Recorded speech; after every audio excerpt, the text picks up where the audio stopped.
Okay, we're going to be watching Ready to Throw, another live session. This is going to be playing Rammatra and Winston. Since our last session, where you were at Gold 1, you're all the way up to Platinum 3 now, so congratulations. It's a really good Thank you. improvement. And we're going to be talking through this game. So, before we begin, what do you kind of want to focus on? Like, what's the highlights here?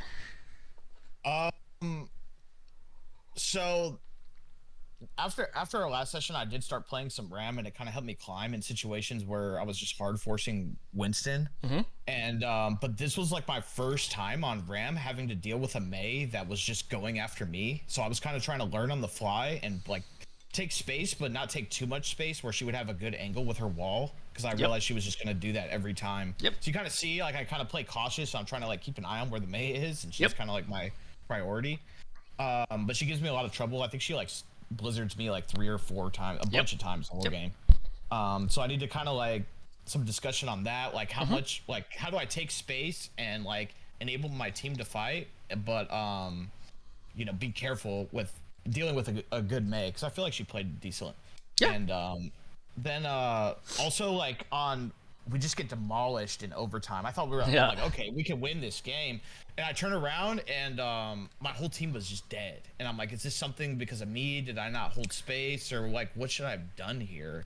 Because I turned around and like literally everyone was dead. I had no idea how. Okay. So cool. kind of enabling my team and kind of like dealing with that on a brawl comp, I guess. I don't know. Okay, cool. So let me give you a few thoughts. I kind of skipped through this game. Number one is I think your Winston play still looks well. Actually, let's kind of cover it chronologically. You play Rammatra initially. Your Rammatra play looks okay. It definitely doesn't look as strong as your Winston play. And question before I go any further: have you seen any of my Rammatra guides or like content? Yes. Okay. Yeah, I have. So one of the things that I picked out here is you're too quick to go into Nemesis form. Like you don't use your staff enough. And that reduces like kind of your damage potential time, and it also reduces your survivability. Because as long as you have Nemesis form available, the enemy team is like, oh, like I can't kill this Rammatra because he has Nemesis form available, right? If they start focusing you, you go in Nemesis form, you hold block, you're unkillable. But when you pop Nemesis early, they're like, great, I'll just wait out Nemesis, and then you're vulnerable after the Nemesis ends. So just that's something as like overarching thing to think about. Okay. I would also note that your shields are not great, and we'll talk through exactly why on a per shield basis. So you play as Rammatra. You play okay as Rammatra. Then they end up winning, going all the way on offense. Then when you're on offense, you go Winston and you completely roll them. They're like completely unprepared for you to play Winston, and you just steamroll them. You look really really good. Then when you go into overtime, I think you play Winston through both, something like that. Yeah, you play Winston through both, and they definitely have started adapting to it. And their team becomes really hard to kill. And then for their big push, they run Diva, and she completely messes you up. Like, which makes sense because Diva is like, in my opinion, the best tank against Winston. Because even if you look at someone like Roadhog, okay, Roadhog is dangerous, can hook you and does a lot of damage, but I can avoid the Roadhog. I can't avoid a Diva because no matter where I go, she can fly to me and completely shut me down. So she hunts you nonstop, which like totally shuts down your value. And that, in addition to the fact that you can't kill anyone in the opposing team because they're all super survivable. Like you got the Moira, you got the Mei, the Zen's too far back. You can't really actually do anything against them, and that dramatically hurts your value in that sense. So, again, overarching notes here. I would say your Rammatra play, which makes sense since you have a lot less time on Rammatra, looks a lot less polished than your Winston play. Your Winston play still looks good, but obviously, if the game is turning against you in terms of the compositions, Winston is easier to counter than most other tanks. Yeah. I do think Rammatra... I have less than like 10 hours, I think, on round. You know, like not very, maybe less than that. Yep. I do think that Ram is a very good complementary pick if you had to choose one hero for Winston, right? Because Winston can't brawl and he can't poke. Ram can do both. He's not as pokey as the Pocus tank, right? Sigma, but he can poke better than other brawl tanks. So the map is like Shambali, I think, is a really good Rammatra map. So he can outpoke people who are forced to get in close range, and he can outbrawl people who don't want to brawl, right? Like Diva doesn't want to brawl all the time. You know, Sigma doesn't want to brawl, and so you can close the gap against them and make it hard for them as well. Yeah, that's kind of why I picked him up, because I feel like he's just very versatile, and there's not like, it's hard to like just center a whole comp around killing Rammatra. Yep. You know, as exactly. opposed to Winston, which is very easy to do when you start shutting him down as monkeys. Yep, totally. So it's kind of like the other tank I'm trying to pick up. Yep. That leads to compliment. And I think you can take two of them all the way up to GM, right? Just running the two of them, I think you'd be perfectly fine. Yeah. So note here, overarching thoughts about Mei. So Mei is tough for all the brawl tanks. There's like no tank, except for Orisa. Orisa's the only one who is like does not care about Mei because you can just pop Fortify anytime and you ignore her completely.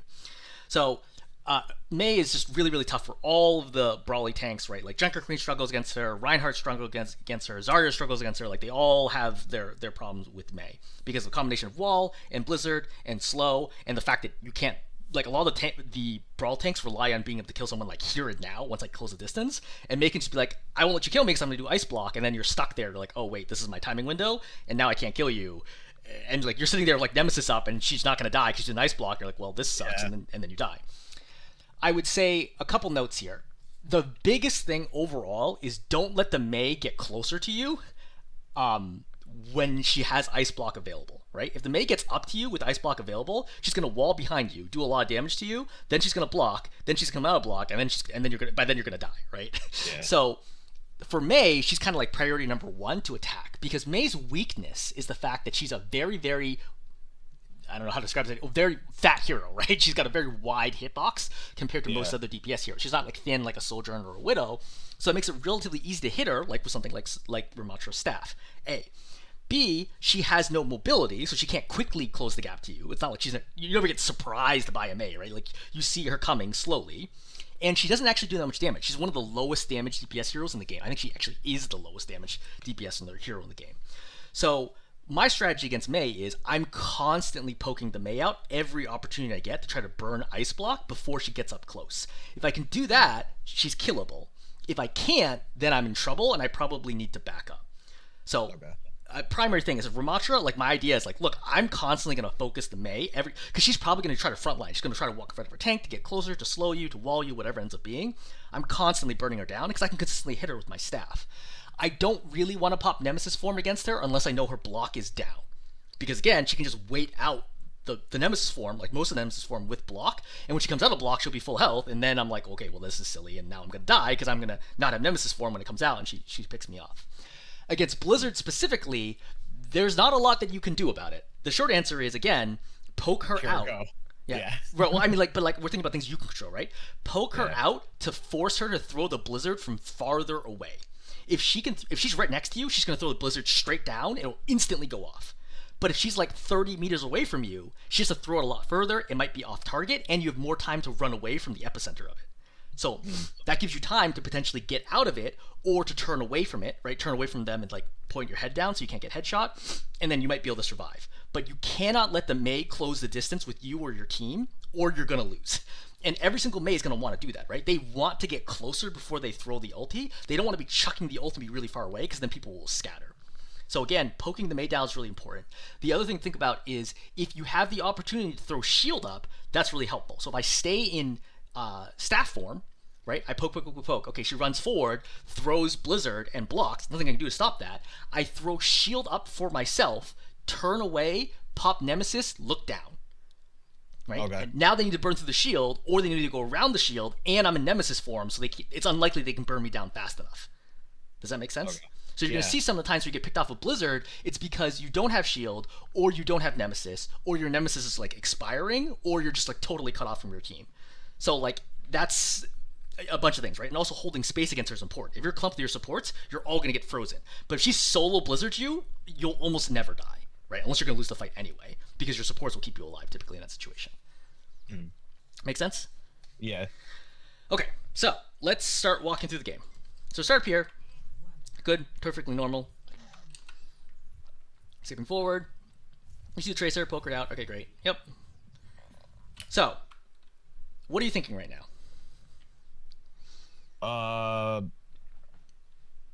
That I kind of want to like shield off their Zen and whoever that is, Zen Moira. There's a Zen here, Moira's to the right, and there's a Mei right here, and Diva's on. Mei. Okay. Yep. I don't know. I guess it's not really that great of a shield. So let's actually back up for a second. I want to wait for us to see the shield. So shield is going to be like this height, okay? The Zen can actually just shoot over it. You see, like you're like the top half of your body will still be visible if he just backs up, right? The top half of your body is still visible. This shield's not going to do a whole lot. A, right? B, you're not going to die to the Zen right now anyway. You're like really far away. You have lots of opportunity for cover. So the Zen is not a priority for you. Additionally, you saw the Tracer, and I think the Tracer maybe was trying to go by. Okay, she's actually back here. So Tracer's back is... Where's... Wait. Okay, Tracer's still on the side. So Tracer, not your problem, right? For most tanks, Tracer's simply not your problem. Don't worry about it. So Tracer's not my problem. Zen, too far away. Nothing I can do about that. Moira, nothing I can do about that. And I have the D.Va flying into my face. So this is what I'm thinking in the situation. I'm thinking... All I have to do, oh yeah, Tracer rewinds. Okay, so Tracer rewinds right here. So Tracer's not a problem anymore. All I gotta do is stand up here. If I hold this spot, right? If you've seen any of my content on Shambali, I talk about this a lot. If I hold this spot right here, it's really hard for them to turn the corner. Because when they walk up here, they're gonna get shot from this side and they're gonna shot from this side. And that's very hard for them to deal with two angles at once with no cover here other than the cart. So my goal is to hold this high ground as long as I possibly can without compromising the left side. So if all 5 people rush down my team on the right, yeah, I need to go do something about it. But right now, that's not what's happening. The Tracer's rewound, so Tracer's not a threat. Mei is not particularly fast, so the Mei can't do anything from this angle. The Zen's really far back, so he can't do anything. Moira's obviously not going to do anything. It's only the D.Va right now. I would literally just sit up here and spam the D.Va. Because I don't have any other jobs to do right now. This is like, we're in the very early stages of the fight. I would just stay high ground, and I would burn the D.Va. So, quick question. Do you know how much damage Rammatra does in both of his forms? I know that I've seen in your videos that Staff does a lot more than Nemesis. I don't know the numbers off the top of my head, but yep. So Staff does 125 damage per second, and it can headshot for up to 250, and then punches do 100 damage a second. So, assuming that you're not gonna miss, the Staff actually does way more damage. And generally speaking, against tanks, you probably don't miss tanks, right? Certainly not like a D.Va. Like maybe a Junker Queen or Zarya, you can miss her. But a D.Va, you're basically not going to miss at all. And she's got a large head hitbox, right? It's like this entire area. So you're going to be averaging something like 175 plus damage per second against the D.Va. That is devastating against the D.Va. It's really hard for the D.Va to deal with that. So if you're zapping her in the face as she flies up, she has to hold Matrix, so she's going to lose like 200, 300 health by the time she gets up here. And then when she gets up here, great. I step back and I see, is she going to commit or is she going to drop? Most likely she can be like, this is a mistake, and then drops. In which case, there's a chance she gets burned down by the soldier and me. If she decides to commit up here, like let's say the Moira fades up here to join her, great. I just step back, I put the shield down, and then I keep shooting her. She's never going to break the shield. Nobody breaks Rammatra's shield. Like 99.9% of the time, you will never see like a Rammatra shield get broken. Because it has 1,000 health and it only lasts 4 seconds. So it's practically impenetrable. So that's the really strong thing about Staff form is you can be like, look, you're going to try to push me. I just put down Staff and I use Vortex and you can never push me. And I can hold this position. It's really, really important to like emphasize how strong like your Staff form is actually more flexible than your Nemesis. Nemesis, people know exactly what you're going to do, right? You're going to run at me, you're going to punch me in the face. But with Staff form, I might poke you, I might push you, I might Vortex you, I might shield off and just hold. I have a lot more options. So right here, again, your goal is just stay up here because I just want to trade positively with the D.Va because I cannot lose this trade right now if I just stay up here. Additionally, my whole team's up here, right? We got 3 people. Even the D.Va comes up, D.Va's not going to beat the 3 of us. There's like no way, right? Even if the Moira faded up here and the Zen gives your D.Va harmony, there's still no way they're going to win this fight. This is a 3-on-2 in that situation, and you have shield. It's impossible for the D.Va to win this fight. Like, this is already a bad trade for the D.Va. You just need to recognize D.Va cannot trade positively here. Okay. Right? So dropping here is a mistake. Because A, you don't really need the shield, right? Obviously, you see you're already out of where the shield would benefit you anyway. But B, now you've left 2 people alone here for the D.Va to pick on. And you see your Ashe is totally isolated. Now, to be fair to your Ashe is doing a good job here because she's controlling the off angle, because she knows the Tracer's here. She heard Tracer rewind. She's probably looking for the kill on the Tracer. But last she saw, you were standing high ground here. And you dropping has suddenly put her into a 2v1 situation, and she's in big trouble here, and then she dies. Yeah, that's my fault. Yeah. So something like that is like your team relies on you to play in certain predictable ways. If you're not going to play in such a way, which sometimes is the correct call, whatever you do has to be more valuable. But what actually gets accomplished here by you dropping? So Nothing. Watch. Yeah. So you're going to drop here, right? D.Va pushes high ground, which is exactly correct, right? She goes after diagonal kills, and you're just chilling back here. Like, nothing's going to happen here. And at this point, you're down 1 hero, and they control high ground. Now they have multiple angles of attack, right? They can attack this way, they can attack this way, they can attack this way. And it's really hard for your team to deal with all the angles, right? You don't even know, like, where do I even shield here if you had shield, right? D.Va goes straight in. You see how you get overwhelmed. They're going after your backline, and you have no, like, even if you're a perfect game here, like, you can't win this fight at this point. Make sense? Yeah. Yeah. All right, so you're going to die. I think I thought for some reason that everyone dropped the low ground when something happened, and I don't know. I did not know my Ana was right there with me, to say the truth. That's just bad awareness. Yep. So that's really important, right?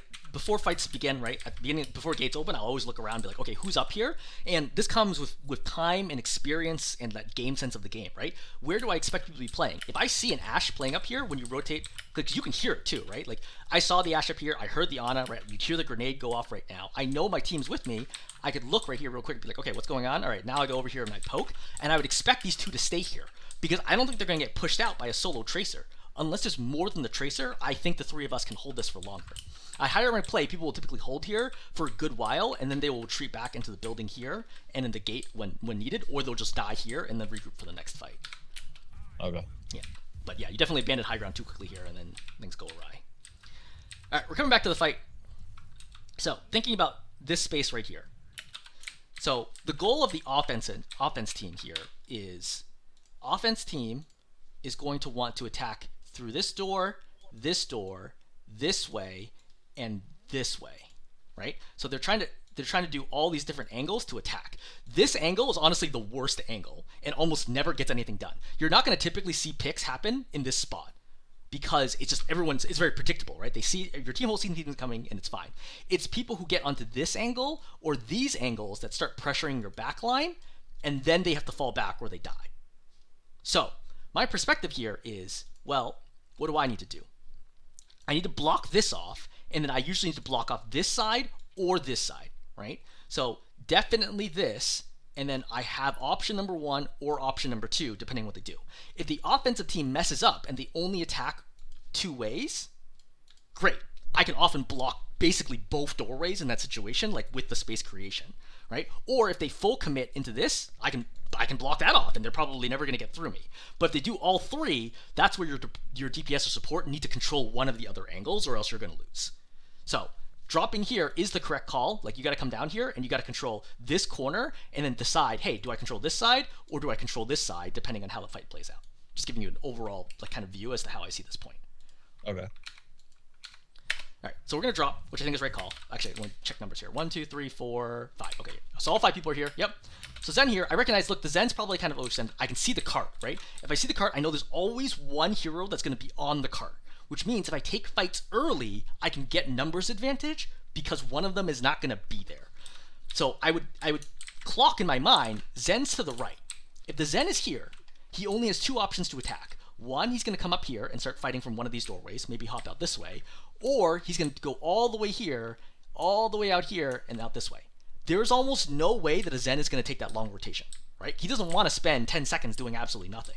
So I think this Zen is going to camp in this room, and at some point in time, that Zen's going to get isolated, and I can dive and kill him very, very quickly. Make sense? So yeah. Here, my perspective might be, hey, look, I poke him down, I do 60 damage, I see the Zen, it's like, oh god, you're shooting me? He drops, and I'll clock in my head, he took the Mega when he dropped, because I know there isn't a support with him, because I can see the mortars out this way. So once I know he's taken the Mega, because with the Mega, he can kill me, right? Because he has 200 health plus another 200 health, like, it's really hard for me to burn through that, especially with the people shooting at me. But if there's no Mega here, he has no ability to prevent me from killing him. Like, if I commit here, even with the Tracer, he dies. There's no way the Zen lives. So what I'm looking for is, A, force the Zen to pick up the Mega. B, can the D.Va or anyone else actually save the Zen? Tracer's not going to be enough. D.Va probably could, because he can bump me, right? He can burst me. Tracer's probably not enough. And then I can look to kill off this Zen. Just an FYI. Alright. So, right? Whether or not I kill the Zen right now, doesn't matter. Tracer's here, I totally ignore the Tracer. I think you do that as well, which is good, but I'm just noting, like, I would completely ignore the Tracer. Because none of your kit works against her, right? Staff is way too slow. Nemesis, she can kite. So, it's a waste of my time to focus the Tracer, not my job. So, okay. The Mei here is the problem, right? The Mei is like kind of like a timer on the fight. Eventually, she's gonna get all the way up here. She's gonna farm ulti, and she's gonna throw ulti on the point, and then we're gonna lose. So my goal is I have to burn her down. So when I come out here, I'm just gonna constantly burn the Mei. So like right now, like you still have 30 ammo. I keep burning, right? I am non-stop burning here over and over and over again, right? Waiting for an opportunity.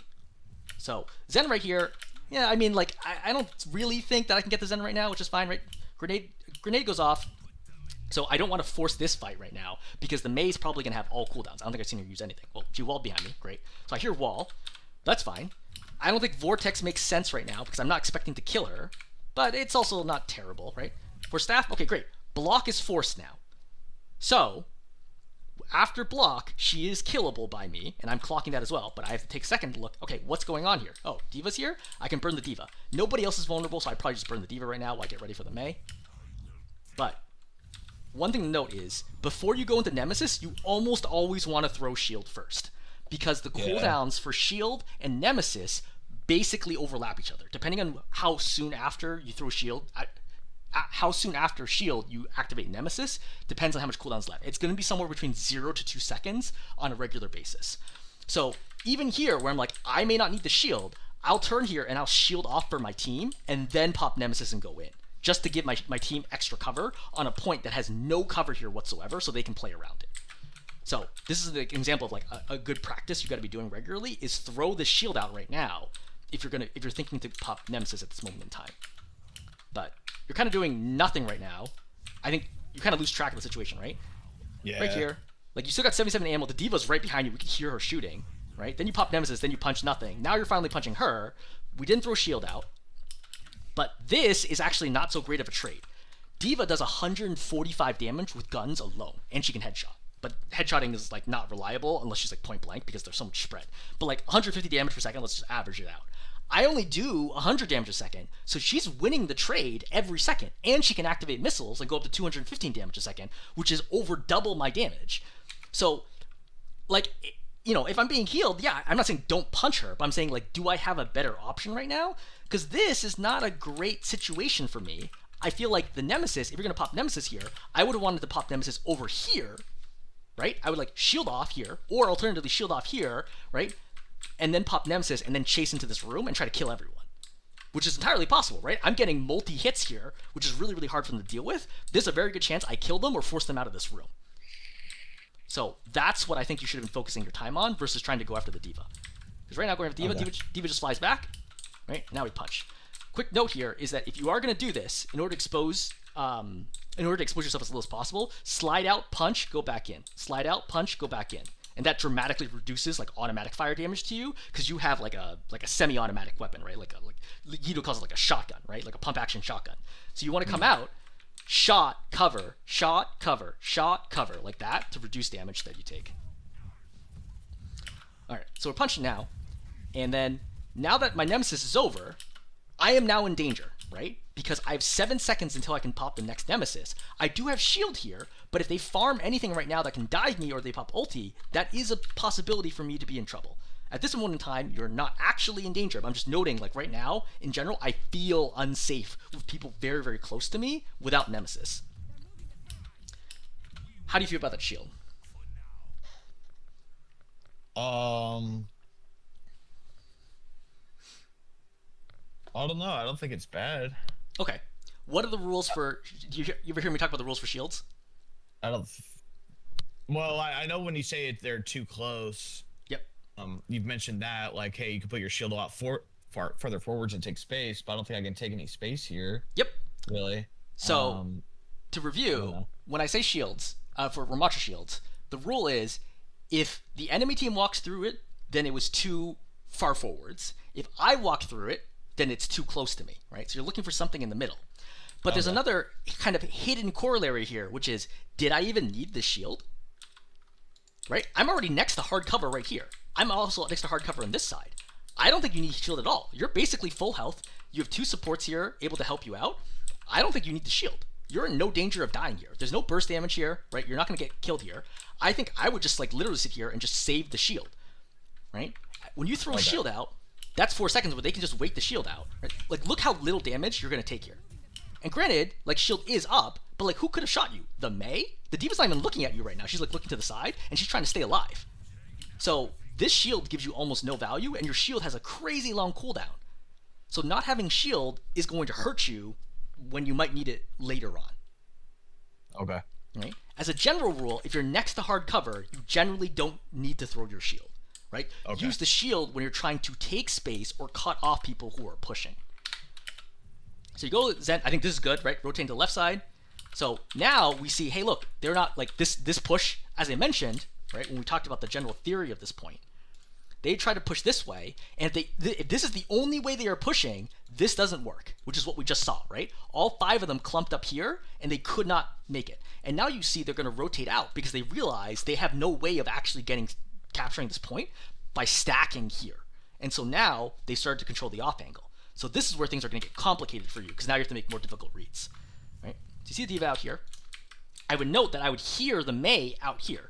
So I'd focus like, look, I can come out here right now and immediately like force back these people, right? I hear the Tracer fighting out here. I hear the Mei out here, right? I hear the Zen out here.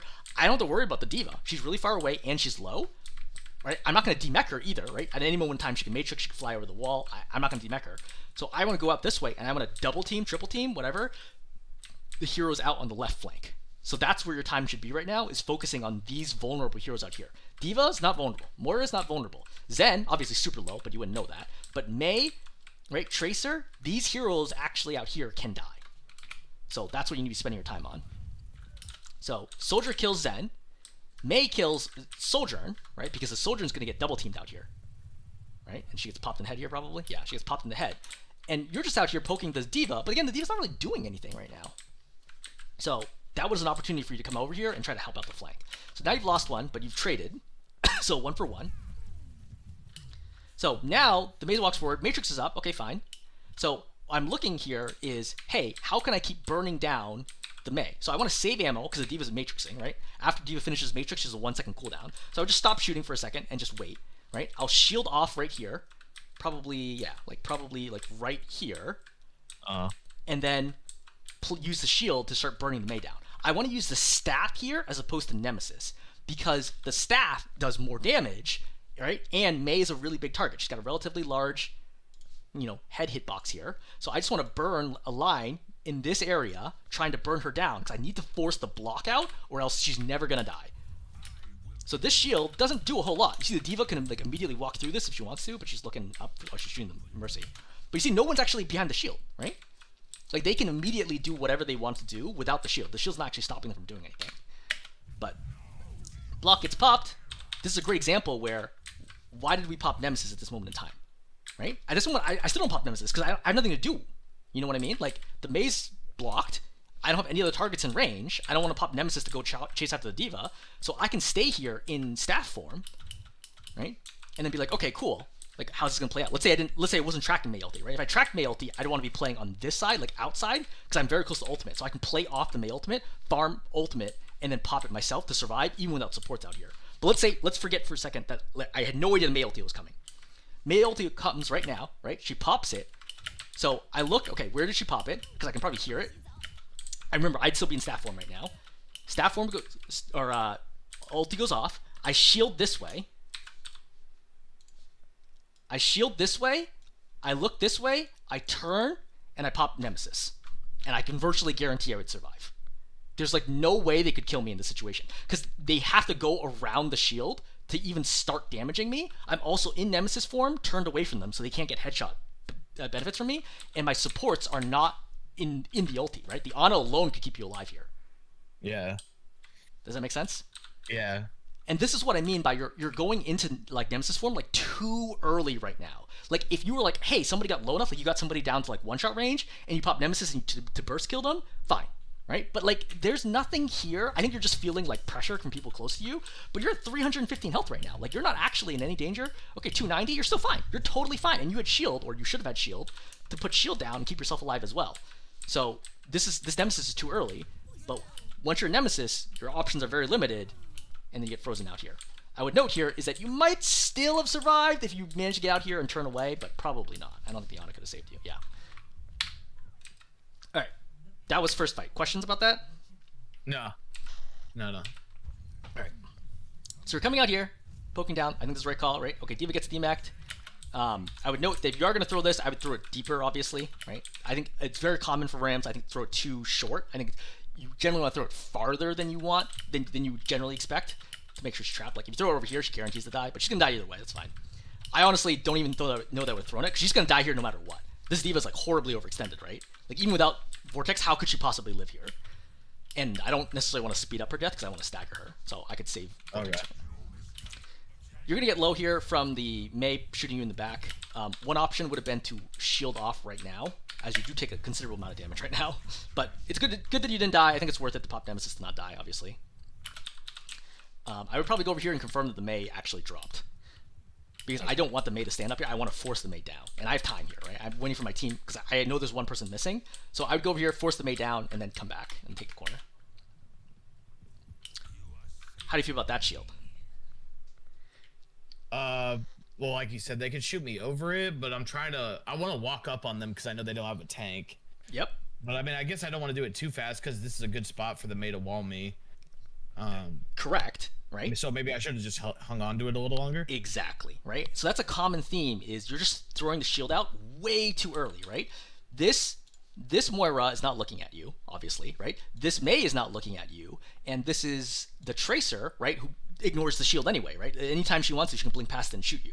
So, like, the Moira's not going to do anything, and then the Tracer's not going to do anything. The Mei will eventually do something, but she's not looking at you yet. The shield only lasts 4 seconds, so I want to make maximum use of the 4 seconds. Yeah. If you think about it from the Mei's perspective, right? If I'm the Mei here, if you drop the shield right now, I'm like, I drop here, I'm like, great, now I just keep poking you with icicles, because, like, the shield's not going to hurt me at all. But if you run up to me, right? If you run up to me, right? And then I'm like, oh, shoot, okay, we're like taking this fight. Okay, well, you know, I attack you or whatever, right? And then I'm like getting you kind of low. Then you throw a shield, and you don't even go Nemesis. You throw a shield down. And I'm like, oh, I'm not going to walk through the shield to try to kill you because that's going to get me killed because I'm running a straight line at you. So then I'm like, oh, I kind of run around here, and then you force my ice block. And then I walk up to you, say, you know, emote hello, and then I pop Nemesis, and I kill you after you come out of your block. That's like the control of the game that Rammatra gives you, right? The shield is an integral part to your ability to control the fight. When you throw the shield out too early, it removes one of your major tools to do anything, right? Rammatra shield, I've said this before, I think Rammatra shield is the strongest shield in the game because it's the only shield that you can put down at any range instantly. It has a ton of health, and it doesn't prevent you from doing anything else. Right? Like Sigma's projected shield is slow, and you can't do anything while it's going out, and it has less health. Rammatra shield, Reinhardt shield, you have to hold up, right? Winston bubble has way less health, and you can only put it down on yourself. Rammatra shield is unbelievably flexible. At any moment in time, as long as they don't have a shield penetrator, which very few abilities penetrate shield, I can say, look, do I need 1,000 more health? Okay, done. It's very hard to take a fight against a hero that can suddenly give themselves 1,000 more health. And then even after I deal with that, or like I use a mobility cooldown or whatever to get through it, or I walk through it or whatever it ends up being, then you pop Nemesis form, and all of a sudden you have like another 350 health.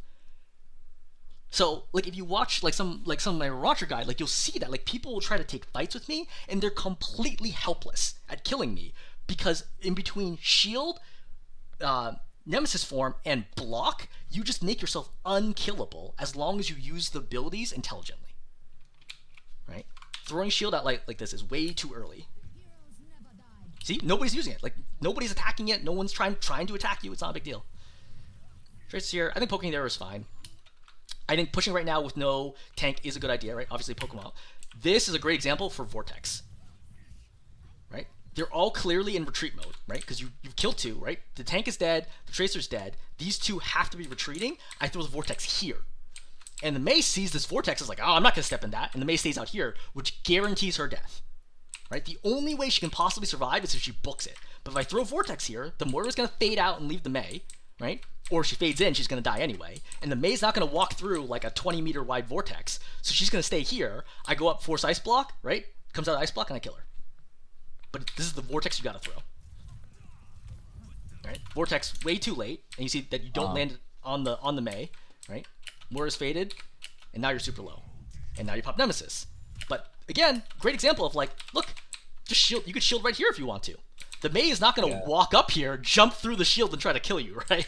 Like, this is a good example of like, look, you just throw the shield, and what can she do? Nothing. Literally nothing. Even with an aim box, she cannot kill you here with the shield. So this is an awkward situation. You pop Nemesis just because you didn't want to die. All right, poke, poke, poke, poke, poke. Don't stand still against icicles. Another shield where it's like, this is not the timing. Again, she backs up just slightly and she can shoot over the shield. They're going to take this space no matter what. It's like really hard for them to prevent them from doing it because it's a weird 90-degree angle. I'm saving the shield right now. I'm just poking regularly. Alright, block forced. So, a good example where like shield could be helpful if your teammates were stuck out here, right? Again, if I save shield, I put shield here, right? Having shield in your pocket is never a bad thing. There's so many situations where having a shield available can save your life. Alright, soldiers pop visor right now. I'm thinking I'm going to toss Vortex in to try to help my soldier out, because my soldier's super low. I really don't want to be this far away from my soldier, because he's frontlining right now because I had to back up because of the Diva Bomb. I would note, do I want to be popping ultimate right now? Yeah, well, I felt like if I don't use my ult here, that we just lose the fight and we expend visor, because our Mercy's dead, our soldier's just gonna die right here. So I'm trying to turn it around so like we're not just, I don't know. This could be a wrong way of thinking. I'm not sure, but I'm like, okay, he's gonna use visor. He's gonna die right now. The Diva is just gonna pre-mech and then Matrix his visor. Yep. You know, I want to turn this around. Yep. You know, because we're down Mercy, and I think between both of us, we can do that. And I think we do win this fight. Yep, you do. I don't know if that's correct, but yep. That was kind of like my line of thinking. I would note here is that there are only 3 enemies here, right? Zen is super far away, and you would have known at some level, hopefully, that Zen was not here. And the Tracer is just returning, because you killed the Tracer earlier right here, right? So, this is a 4-on-3 right now, which I don't think that you clocked in your head. Like, even though you lost the Mercy, you're actually still up right now. That's number 1. Number 2, and this is a difficult read, your soldier has popped visor, but Ana is here, and Ana has not nailed anybody all game. Default, every Ana, like up until GM, basically always nanos visor, right? As soon as they see visor, whether or not it's a good situation or not, they're gonna nano it. I've actually talked about this in like my high masters, even like low GM Ana games, where like they automatically nano like every visor, every blade, whether or not it makes any sense to do so. So the soldier's gonna get nano here, which makes him a lot more survivable. That being said, I understand that you still want to make sure you win the fight, and if you think there's a doubt here that you're going to win the fight, it's still the correct call to make sure to pop ulti, rather than wasting the visor and not winning the fight. However, what does ultimate really give you? Like, why does ultimate help you win this fight? Mechanically, like, how does it actually help you? It just does a little extra damage per second that they're in it, right? Right. How much damage does it do? It's like 15? 30. So there's 30 damage per second to anybody within, I don't know, 15, 20 meters of it, okay? So who right now is going to get damaged by this? Just a Diva. I would say the Mei is probably in range, but okay, let's start on a Diva. Is 30 damage per second going to make any difference on you winning or losing this fight against the Diva? No. Completely no, right? Like, there's 0% chance that's going to matter, right? There's no way that's going to matter. As a tank, tanks ignore Annihilation.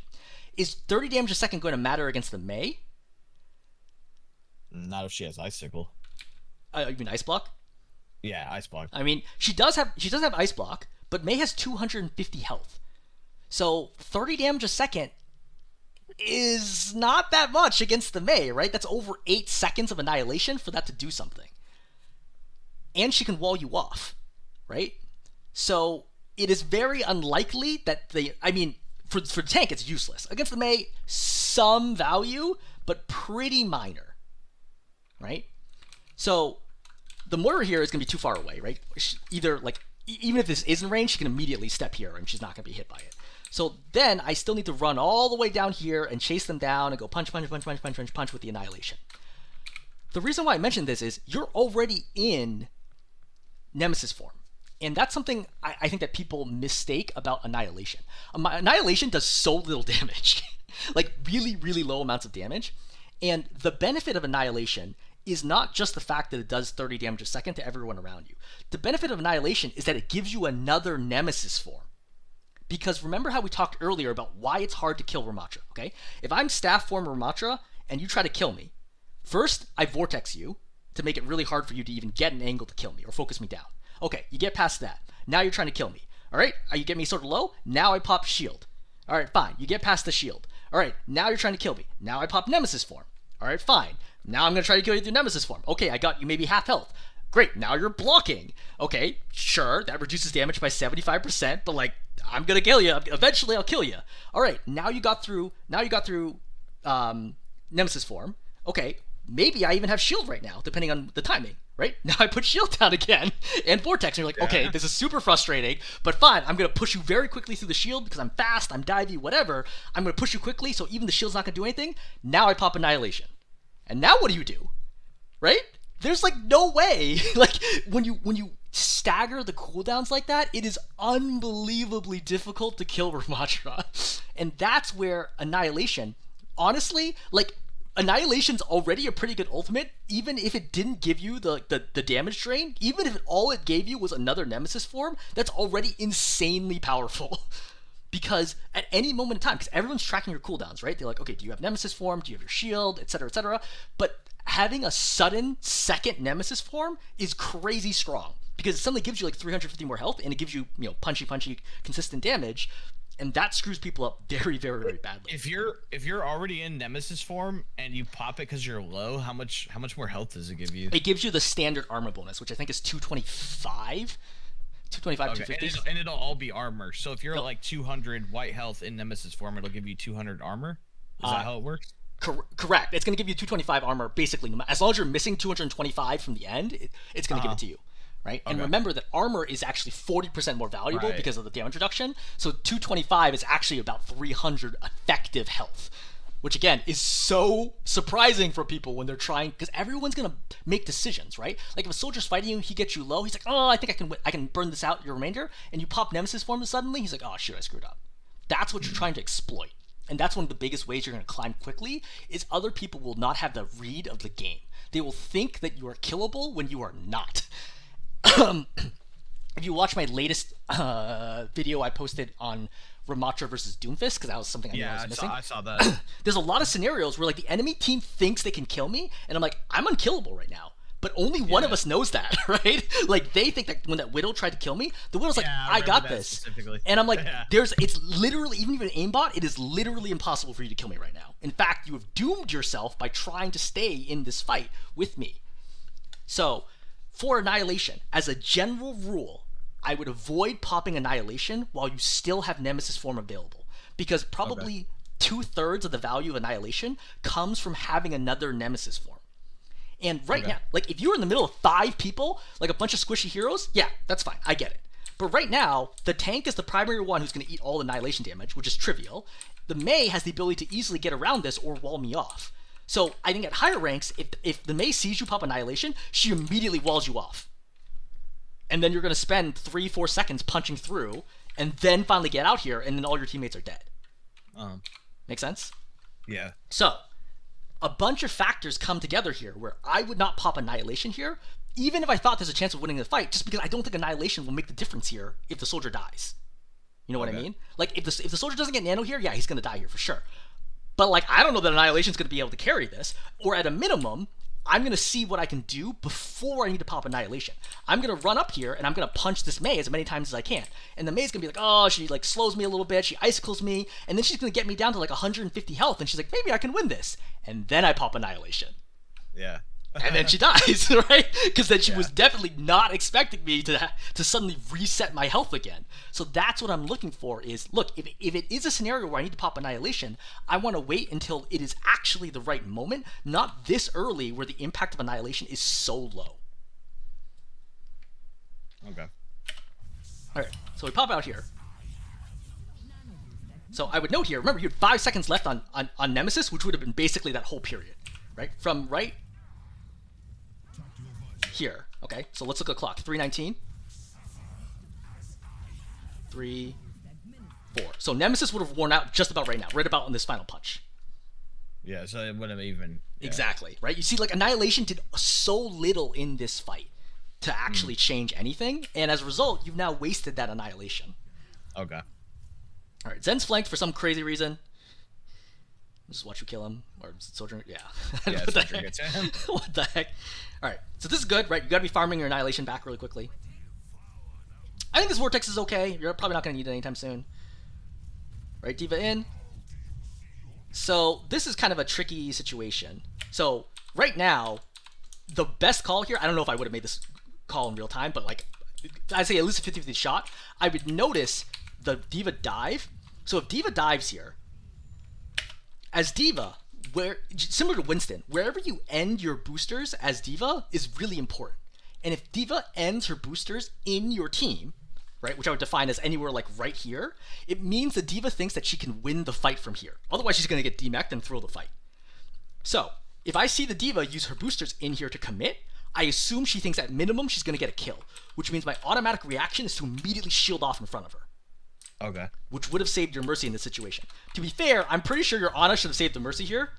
Yeah. Like, I'm like virtually guaranteed that she must have missed a dart here. Yeah, she misses two. She misses two. But like, you know, it happens. Hard darts to hit. I mean, because Mercy gets booped, I think. Exactly. Yeah. So the correct call here would have been to use shield. I would note here that Vortex also could have been potentially helpful to suck the D.Va down and make it harder for her to chase here. But shield here automatically would have been a good call, and would have saved the Mercy. But you pop Nemesis here, I presume to finish the kill through Matrix, which I think is fine. I knew she's just gonna Matrix, and I'm like, okay, well, we're gonna win this fight if I demech her. I think this is fine. So from here, right, you're down your Mercy, but you're down a tank. So I would probably think, I can't step out here, right? It's too high a chance I get walled off or burned down. So I still probably stay in this general area, right? Play around my soldier, see what happens. Yep, ulti goes off, just run away. Oh, you 100% could have got away from this. Yeah? Okay. So, as a note, did you know that walking backwards slows you down? Yeah, I did. So, it slows you down by 10%. So, when this Mei tosses the ulti, right? So, I see it coming, I immediately turn and just book it out this way. Because not only do you not turn, right? But, like, you see how you're walking backwards there? If you just booked it, it would have been just enough to get you over the edge, right? Or, worst case scenario, like, you get frozen right here, like, just turn your head down at the last second, they're not going to kill you. They're not going to burn through what is effectively something like 800 health with no headshots, right? With your Ana here, like, it's mathematically impossible. You just turn here, and I get frozen, fine. I'm not going to die. No way am I going to die here. But staying out here, and now you see that your Nemesis form is expired, Ana's trying to keep you alive, and then you're going to die. So I think this was, I feel like you probably should have gotten away from this right away immediately. Okay. Yeah, you're like a little slow, because you see how you're still walking sideways right now, which is going to slow you down. If you just turn right away and run, I'm like guarantee you could have gotten out of this.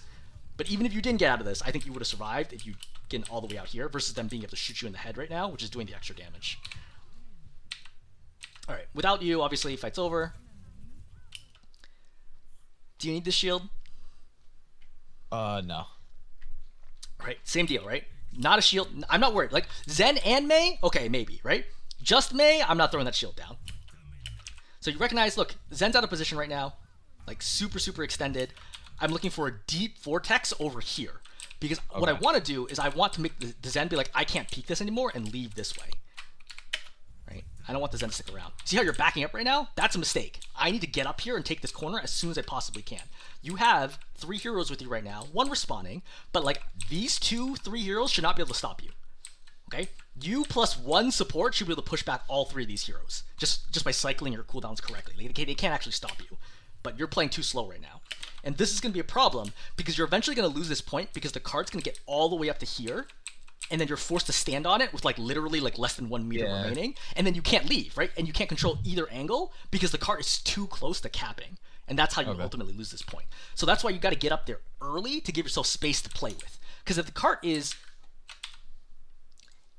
is here, right, I have so much time to like push this angle. But if the card is right here, I have to stand right here, which means that I'm gonna die, right? I'm gonna get shot from both sides, and then I can't clear anything, and the enemy team is gonna control both sides of the gate. My team is never gonna be able to come out this way, so that's gonna result in us losing. So I'm thinking here is like, I want to get out there nice and early to be able to take that space away. You see the Zen right now. I would turn and zap the Zen right now. I would just run at him. Zen can't solo you, right? As a general for tanks, almost no heroes that are not tanks and not like Reaper, Bastion can solo you. And even Bastion, I think Rammatra has a pretty good chance of killing straight up. Like, there's no way. Like, I'm not worried. You have way too much health, plus Nemesis form, plus Vortex, plus Shield. Like, the Zen can't kill you. No chance. You can just run at the Zen right now. But you're still playing too scared. I think shield is too early, right? I really want to wait until like people are actually committed to trying to kill me. Right now, a little bit of poke damage, I'll eat it, right? I'd probably drift over, right, to this side, poke out the D.Va, because I want to stay here, because then the Zen and Mei can't shoot me unless they want to come out into the middle of the lane, and then my soldier can shoot them. So I would drift out over here, poke down the D.Va, because the D.Va's overextended right now. The problem if I walk this way is I'm probably going to get stuck here, and I'm going to get shot in the back by 2 people with Discord on me. So I want to drift this way, poke out the D.Va. The D.Va can't stay in this room. She's going to die if she stays in the room. So she's going to ultimately fly back and probably fly over here, which is great. Now that the D.Va is low, I use this opportunity to push this side, right, with my Nemesis or whatever I got, and then my team can start following up from there. So that's the general pattern as to how I would try to attack this point. All right, D.Va. It's fine. So which side do I end up? Okay, I think left side is still okay. You have the Mega over here, right, but I know the Zen is over here. The Zen doesn't want me to punch him. As a general rule, Zen does not want you to get close enough to be punching him because you'll kill him in three attacks and a melee. So, like, if I can close the distance with the Zen, that's great. I don't want to be stuck shooting the D.Va. And now we've waited too long. Yeah, Cart's up here. Just die on cart, pretty much. Right? Now there's no way of us winning this point, right? Like, your team is, like, trying to move up, but there's no space. Yeah. Right? Ideally, the soldier would have at least pushed this way, which would have been, you know, a better option. But I also understand because he's got a good line of sight here. But, like, you're just totally stuck, and it's over. Yeah. I would note here that having Annihilation would be incredibly helpful here, because you could have gotten out here even earlier, right? Pushed the with Annihilation, you could have straight up bum rushed the right side, right? Fought the Zen, right? And then if you were gonna die, pop Annihilation. But ideally, you force Trance, then you block, walk backwards, right? Wait out the Annihilation as much, or the Trance as much as you can, then pop Annihilation and walk back forwards if you have to. Yeah, we're not gonna win that with the way I played it without a ult. Yep. Ult economy, very important. So, back to shield placement. So, the read right now is, okay, who's out here? Just the 2 of us. That's something you gotta know, right? At your level... This is just me feeding. Yeah, like, you gotta know, hey, we're the only 2 peoples out here, so you're gonna throw the shield out, expecting to be able to push forward. The enemy team, however, reads this as, no, you're already critically wounded, and they walk through right away, and then you're gonna die. Yeah. So... That was just feeding. I didn't expect it to take space like that. Yeah. Smart. Mm-hmm. Alright, we're gonna go after the Moira. Alright, she fades out. Fine. I would have heard the Moira over there, so I would be looking to cut her off. Yeah, I think I kill her. Yep. I know she's good. Yep, great, excellent. Moira's dead. D.Va's here. Vortex. Fine, yep. Alright, D.Va's dead. Go around it. So, forwards or backwards right now? Forwards. But which way are you going? I think I go backwards. Yeah, see? Like, that's the read here, is, again, you just saw the Moira die, you just saw the D.Va die. Like, at a minimum, you're at a 4-on-3 situation, if not a 5-on-3 situation. Valk's active. You should have been following this up and picking off all these heroes. Yeah. But you'll see, you go around the shield, like, I would be just booking it, right? So I go here, I would just jump, because I'm trying to get as much distance with the Nemesis speed as I can. Then I shield off only when they start fighting me, right? Only when, like, I'm stuck out there without Nemesis, that's when I shield. The best case scenario is they're like, oh, hey, the Rammatra appears to be feeding. He's just running out, not attacking. Let's all gang up on him, and then I put shield down. And then they can't kill me. And then they're all stuck out of position, and we pick off all 3 of them. But not following up right now is going to allow them to survive, and then the shield does nothing.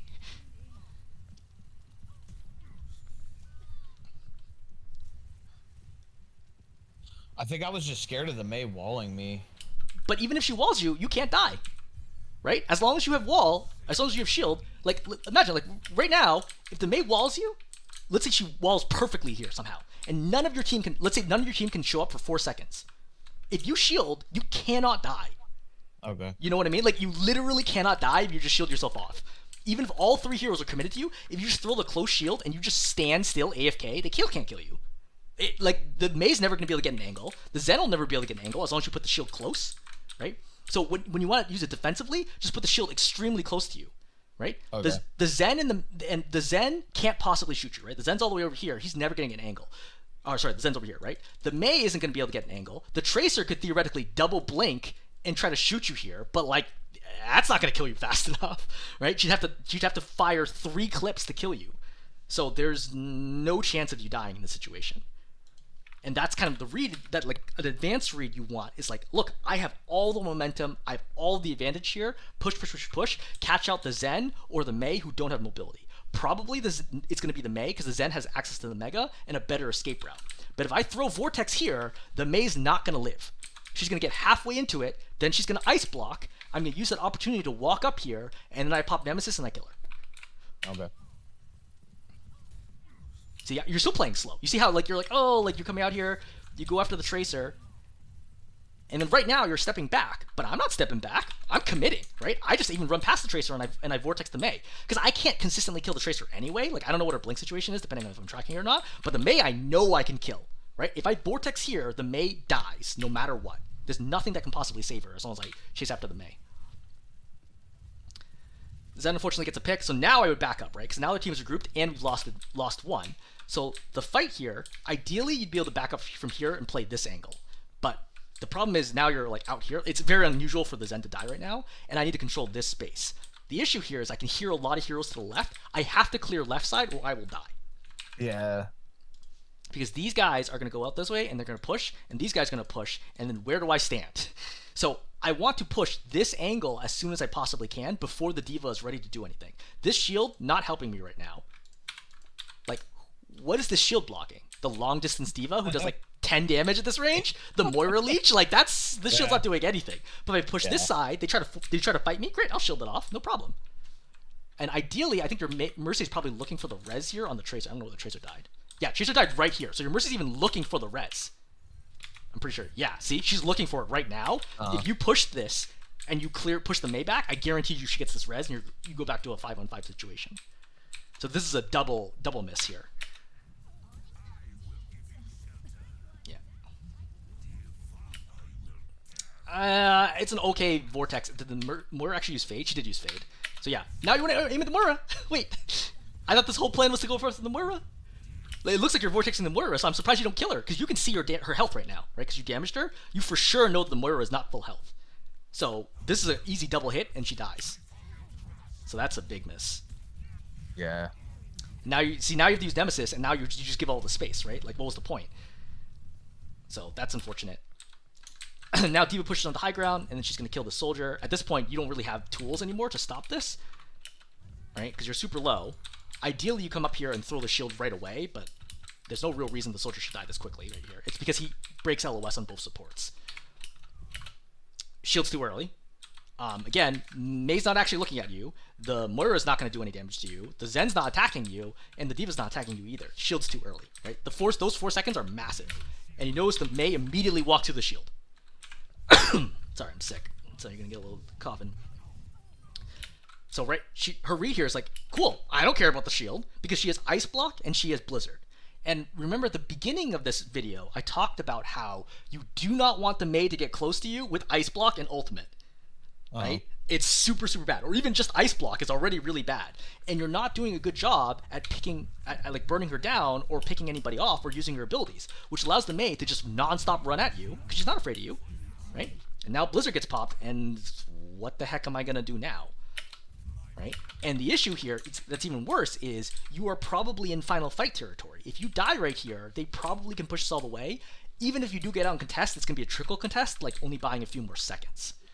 So, all in all, this is not going so hot for you. I would note, obviously, I don't think there's really a winning case scenario here, but I would pop Annihilation right now and immediately run to this side of the cart. And I think with Annihilation in Nemesis form, you should be fast enough to get to the other side of the cart and get out of the ultimate. Or at a minimum, at least get like freeze on this side, and so they can't kill you quickly, and then you can come back and try to fight it out. Because this is probably last fight. But, yeah. And this is another good example where they're all going to shoot you in the face. Right? All the damage is being doubled right now because you're not looking away. Little things like turning away, look down, makes it really hard. Because if you turn away and look down, they have to walk all the way over to your front and then get under you to shoot your head, which is quite difficult to do. Right? And obviously from here, there's no way you can win. I think we do. Oh, you do? You actually? Oh, wow, you do win this. Do I get rest? Yeah. Oh yeah, you get rest. Okay. Well, winnable. So res with the res, huge. I think this is a fair time to pop ultimate. I think I agree with this, obviously. right? They're obviously not expecting this. You killed Diva. You good job blocking there. All right, poke out. I would have canceled. So that's a good example where I would cancel Nemesis form early, because remember you can do that. As soon as this happened, I cancel Nemesis and I pop staff. I start cheating with the staff, right? Because she cancel Annihilation. Yes, and you could do it. So you just press Q. Yeah. Again. Just I think you just push. I don't know if it's Q or Shift, but either one. I would expect it to be Shift, but either way it should be fine. But I would be nervous here that she would have gotten Blink, like just in time to be able to get away. But it's fine. We win it. Yep. Res, strong ability.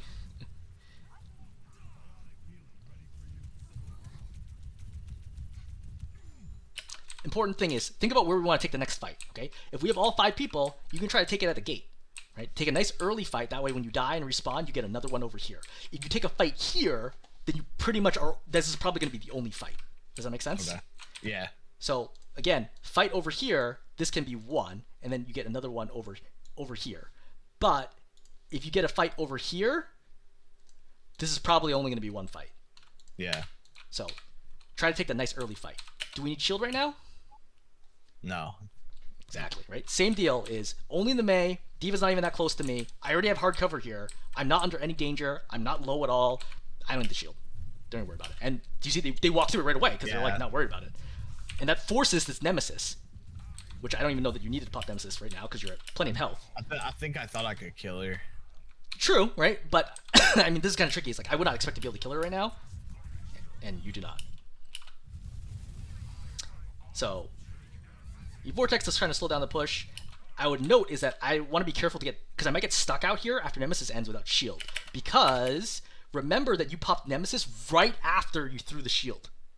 Okay. Remember I mentioned earlier is the amount of time you have for shield after Nemesis is dependent upon when you Nemesis after your shield. So if you wait a couple seconds, you're probably going to have shield instantly when you finish Nemesis form. But if you use Nemesis right away, you're going to have like on the 2 to 3 second range. So right now, we just pop shield, and I immediately pop Nemesis right now. And I would know in my head from playing Rammatra, this means I'm going to have like a 2 to 3 second vulnerability when I come out of Nemesis form. So we're going to go through this. We come out here, and you're fighting here like, oh, if I have shield, yeah, absolutely, keep fighting this. But if I don't have shield, I'm going to be backing up a little bit because I might get burned down here right now. But right now, you notice you're 2 seconds against shield. You're not going to get punished for it in this scenario, but I'm just noting that like I would feel in my head like a sense of anxiety that I popped Nemesis too early there, and thus I might actually be killable right now. Do we need this shield? No. Yeah. Right. She blocks. I don't know why we're popping Visor here. Right. Kill her. Alright. Poking, poke. Do we need this shield? Well, I feel like they could come around the corner and burst me with the Zen or the Mei, and I'm at 213. Okay, so what information do we have? We see Zen all the way out there. Right? Now's the Moira. Moira's not going to do any meaningful amount of damage. Right? So, Zen, somewhere in the left room. We're coming out here. Yeah, I mean, it's possible. I mean, you could also Vortex this corner. I would probably try to avoid shield here and just play to the left. Okay. Because I'm pretty sure... If anything, I could have just saved shield a little longer if I had to use it. Like, theoretically, the Zen could have had a charged shot. You'd hear it, though. Could have had a charged shot, and then the Mei, Icicle, and then to the head. Like, theoretically, you could have died here. I don't think, practically, that there's any real chance of you dying right now. But I would also not be playing so wide out right now, though. Like, low, I would understand, look, Tracer's shooting my backline. I'm not getting healed right now, which means something's going on. I need to be playing cover here. And then saving shield for when I really need it. You would hear the Zen charge right now, though. So, this moment, if I was going to shield, right, I'd be playing close on the left, right, walking backwards, okay, Mei's there, poke, and I'd hear, like, the Zen come. Now I shield off right now, and I sit on the left side. And I'm good, right? I'm no danger of dying there, right? The shield's nice and close to me, perfectly fine. But see, now you're caught out in the open. There actually was a chance you could have died there.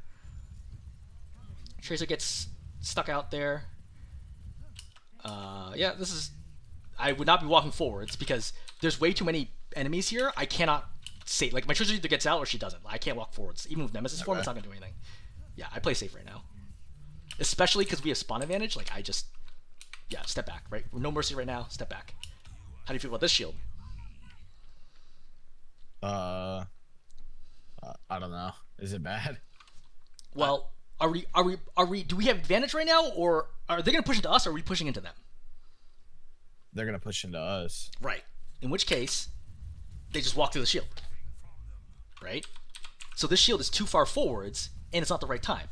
I'm not particularly low. It's 280, right? But like with no LOS of the Zen, I want to be able to back up a little bit more now before putting down the shield, because we can give them all the space.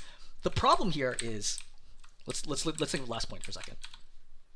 So blue team is going to set up right here, right here, maybe right here, right, and then these are the angles that they sort of have. This angle is like not actually great. Let me erase this one.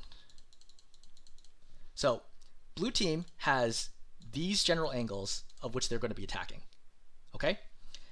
But if you take the fight here, you'll notice that you can't get helped by your team. Right? You want to actually bait red team into this kill zone right here where they can get shot by all the angles. You shielding over here means that you're going to waste a valuable resource at a point where no one in the enemy team is actually vulnerable to dying. Yeah. So you want them to walk forwards. I want to bait them up, especially since I think they've already covered the distance anyway, right? I think the card's already moved to like here or whatever. So I want them to walk forwards to make the fight easier for my team to win. But having used shield early, this is now going to get trickier for me, right? And you're walking forward like you think you can take this fight. So now we go back into another like kind of fundamental of Rammatra. I would almost never pop Annihilation when I have Nemesis available. Why? Well, because like you said, it gives you a whole nother Nemesis and more health. Like that's the main advantage of having Annihilation. Exactly, right? I pop Nemesis first, and often, especially when I'm in chase down mode, the first Nemesis, this is especially relevant when Rammatra first released, but back when it didn't it didn't reset. end. Yeah. Well, it's not about the end. The ending is obviously not a big deal. It didn't reset your armor. It would just activate the leech without actually resetting your armor. So you have to manually cancel it and then repop it. But you use the first Nemesis to force out enemy cooldowns, right? Your first Nemesis is like, oh, everyone's chucking nades at you. They're chucking sleep darts. They're using their Suzus to keep people alive, right? Lamp is forced, whatever. Great. That's what my first Nemesis is for, right? And when I'm in danger, I hold block. When it ends, or I'm getting low, now I pop Annihilation, and now that like sudden change in like tempo flips the fight around.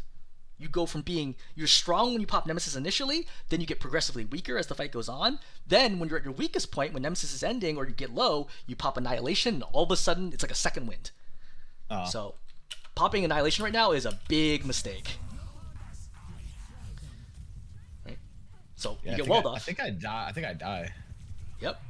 Now remember, you could have been in Nemesis form this entire time. Like, what does Annihilation really do here? Right? Like, obviously, damage against D.Va is irrelevant. You're walking forwards. You just start leeching the Mei, and she's going to wall you off. So we're not doing any damage to anybody but the D.Va right now. Now we're still running. Yeah. Now we start leeching again. Okay? But, like, right now, if we're like, hey, look, I'm getting low, because, I mean, you had Nano either way, but if we're getting low again, now you can pop Annihilation. And now they're screwed, right? Yeah. Because if you have an extra 300 health right now, what the hell are they going to do? Nothing. They die. There's no way they could deal with you right now if you had an extra 300 health. But because you're low and you don't have another Nemesis, now you're in trouble. Trance gets forced. And we're in big trouble. And with that, yeah, we're going to run out. Then we lose. Stagger. Okay. Yeah. Okay, let's cover offense. I think this section will go pretty smoothly. All right, I think you wait here. You see the Zen. I would note that there is a Mei, so I do not want to deep dive, because if I dive in, she walls me off and I die here. This dive is too far. You notice the Mei tries to go for the wall. If she puts it slightly further back, you die. So I would notice that. I think you play a little safer here. But general idea is fine, right? Well, I think I knew I wanted to land on the ledge where it'd be hard for her to wall me. Coming out here. I don't know if I would have jumped here. I would have expected they would know this coming, and I would have saved it, but it's fine. Zen gets totally abandoned for some reason.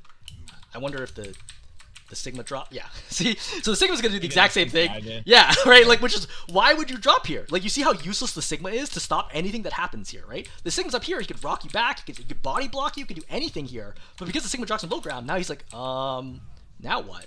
And it's useless because whatever he does against your Kiriko, you just kill the entire backline. Right? You're going to force out Fade here, which is good. You're saving jump. Right? You're looking for it. Jump, kill, excellent. Right? And then easy roll. Alright. Know the Tracer's here, zapping her. Chilling for a second. Yep, this is good. Looking for the Mega. Good. Pick it up. Walk forwards. You see the Tracer. I wouldn't have gone for the Tracer because there's no way to do anything against her. Right? Like, she's going to have Blink away.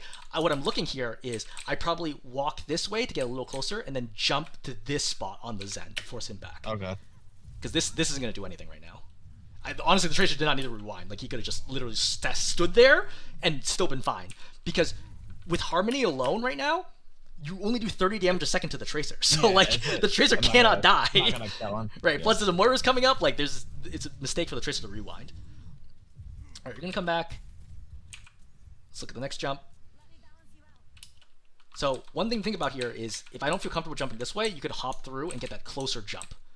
Okay. I don't think you just, like, have to, I'm just noting to think about it. I know I can't really be that, I can't, like, if I jump there, it's gonna be hard.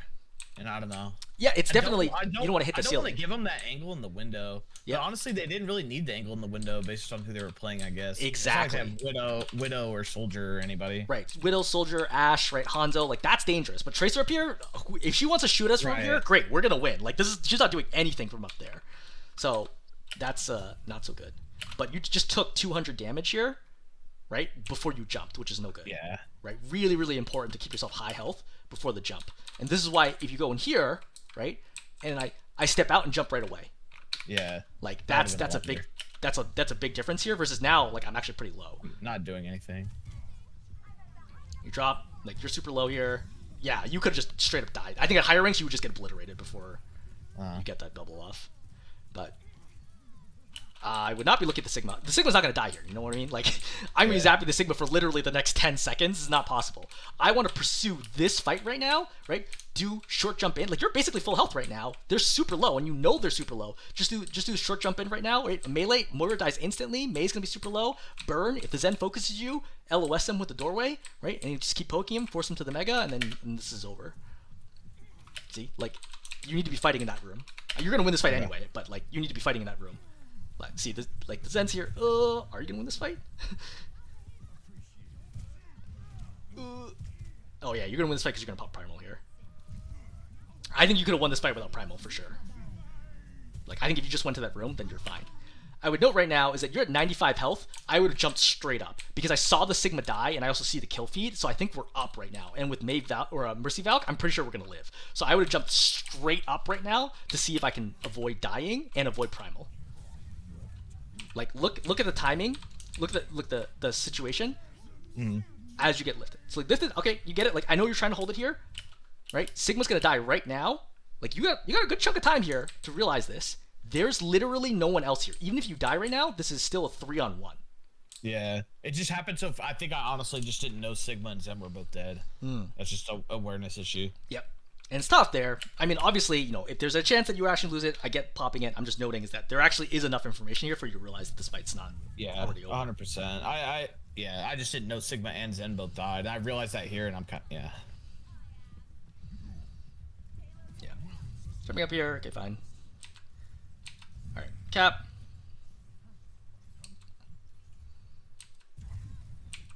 All right, what the heck's going on? No one's on the cart. I think it was fine. You're not really doing. I don't want to get stuck out here. Yeah. I think you've taken a lot of damage, which I'd also know is feeding a lot of ult charge. Okay. Yeah. Yeah, jump out. Yeah, this is fine. Yep, burn Zen down. No. So, up here, I already got the big splash damage right here. I understand Zen is dead, right? Zen's on a timer. He's going to be dead in 2 seconds. So all I got to do is make sure to stay connected to him, and he dies. But you see, you take this wide angle. You take this wide angle instead of taking the close angle, which is going to allow him to break LOS of you, and he could have charged us up and blown you up. Now, granted, the Kiriko comes to you and gives you enough health, but sometimes the Kiriko doesn't, right? And then you end up dying there, or you trade with the Zen. Okay. So, in a situation where you're like, I know the Zen is dead, he has no more sources of healing, just commit and get the kill. Okay. Okay. So, bubble here is not going to help you because the Tracer's at point blank. Yeah. So save bubble, jump over here, and then get down this way. So this bubble is A, useless, but B, you jump to the right instead of over. This Tracer really should kill you, but she must not have any blinks. Alright, you come down. Go for the Moira. Okay, great.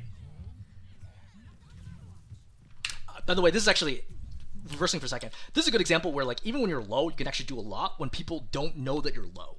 Often when you're coming into a fight late, people don't assume that you're low, and so you'll see, like, at higher ranks, people will come in with like 5 health as long as there's no splash damage, and they'll fight super aggressively because they just assume no one actually thinks to try to focus them.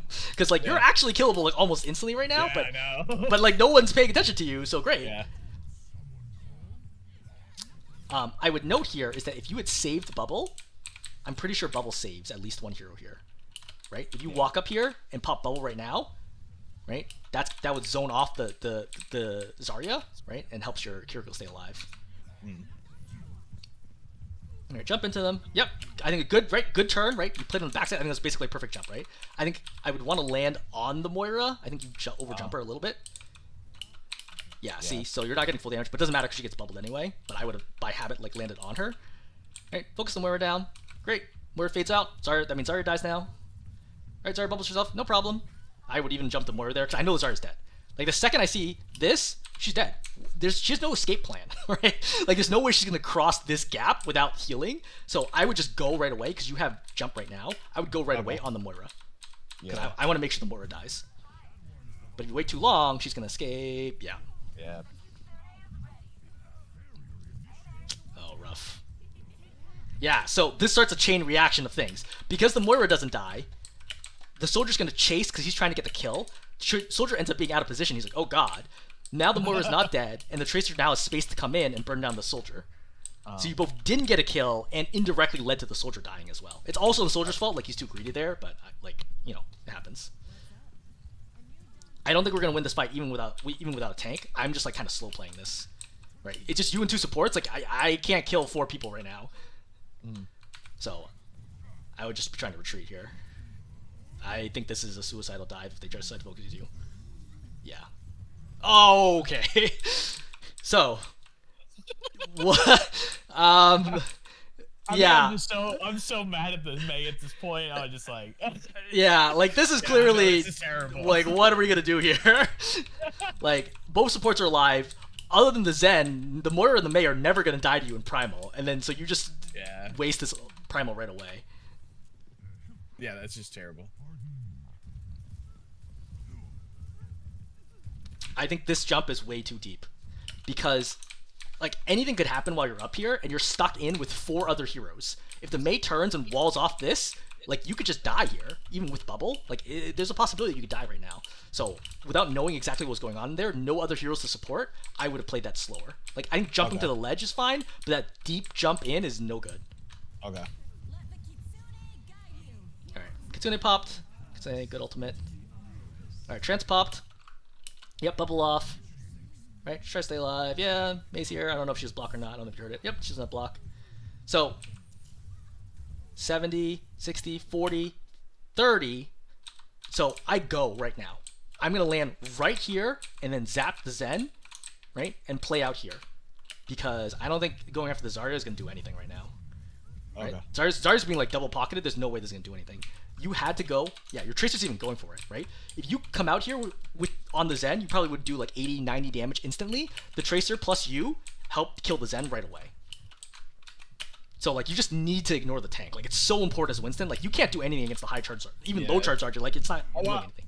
My thought there was like maybe I'll get to be zapping like 3 at once, but it was just like what you said was a lot better. I just didn't have the awareness. I don't think I knew my Tracer was right there. Like if that would have changed it, because I think I was just scared without bubble. But if I knew my Tracer was there, I mean, I don't need bubble for me and Tracer to go kill Zen. Yeah. Right there. So I would note here is the placement here is important. Like it's true at this moment in time, I would have jumped without even the Tracer. I don't actually need the Tracer. First of all, Mercy's in Valk, so she can come out here and help me, right? Kiriko also reasonably can help me. Second, I jump out here even without bubble. First of all, like bubble's in 7 seconds, so I have to depend on bubble. But like from here, I can just walk this way, right? To get the mini and just LOS if I absolutely need to. I'm like, oh shoot, I made a mistake. But I think you just killed the Mei as well. So they have very little damage in their team. It's only the Zen and to some extent the Tracer. The Tracer I haven't seen anywhere. So like best case scenario or worst case scenario for me, the Tracer's coming out, but she's gonna be low on blinks because she's probably blinking back from spawn, right? Yeah, she is. Yeah. So nothing.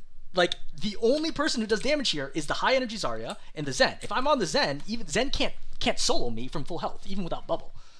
Right? So I can just go out here in the Zen and either commit if he misses some shots. If he's hitting the headshots, great. I'll just sit around the corner. He can't kill me. He's not going to get up to me in time. I get the mini, right? Then I bubble or my team comes out to save me. I'm good. You got to take some risks sometimes. Trading right now with the Zarya is exactly what I'd want. If I was a Zarya, I would be thrilled that you're standing right here because that gives me a chance to win. But if you push the fight quickly, I can't win against this. Okay. That's another way to think about fights. It's like if you were the opposing heroes, what do or don't you want the opposing tank to do? Like I don't think their team wants you to be pushing that Zen right now. The Zen's super isolated. Not your job to deal with the Tracer. Okay. She goes in, right? I'm gonna use that opportunity to go. You also hear the Zen right now. I hear the Zen fighting right now. I hear / see the Zen fighting. Right? I hear the orbs. I see the orbs on the left side of my screen. I see the Tracer out there. I step out here and I jump the Zen. Right? Zen dies right here. If you push him, you're like wasting time right now. That's gonna cost you in other situations. Bubble off the Zen. That was a very bad direction for him to retreat. I don't think I would have jumped backwards here. So okay. Right now the fight's pretty committed. Right? I don't want the pillar. I already exactly. The Zarya's beating me. I jump straight up and land here. Right? Because I want to get out of the Zarya's range. Because as soon as I jump up, the Zarya's going to give up on me, right? The Zarya's going to be like, oh, screw that. And then turn and try to boom down my supports. But I also don't... I don't have bubble or anything else to save me. So I just want to buy time. I'm going to slam down. No one's going to be looking at me coming at this angle, right? I slam down into all these heroes, and then they all die. Like, look, everybody dies here if I land on them. Yeah. Right? You jumping backwards slows down the fight. But this is a time where you can accelerate, right? Again, Moira doesn't die here because she's going to have Coalescence. But the Zen's going to die right now. Like, you plus Tracer is going to kill the Zen, even through Coalescence. Yeah, now Zarya gets a kill. And it's going to... I don't know why Visor's popped right now. And now everyone's healthy, and, like, what are you going to do? Right? I don't think you guys win this. Yeah, there's no way. Yeah. I don't know why grass popped. Okay. So, one thing to think about, too, and I mentioned this in other videos, is...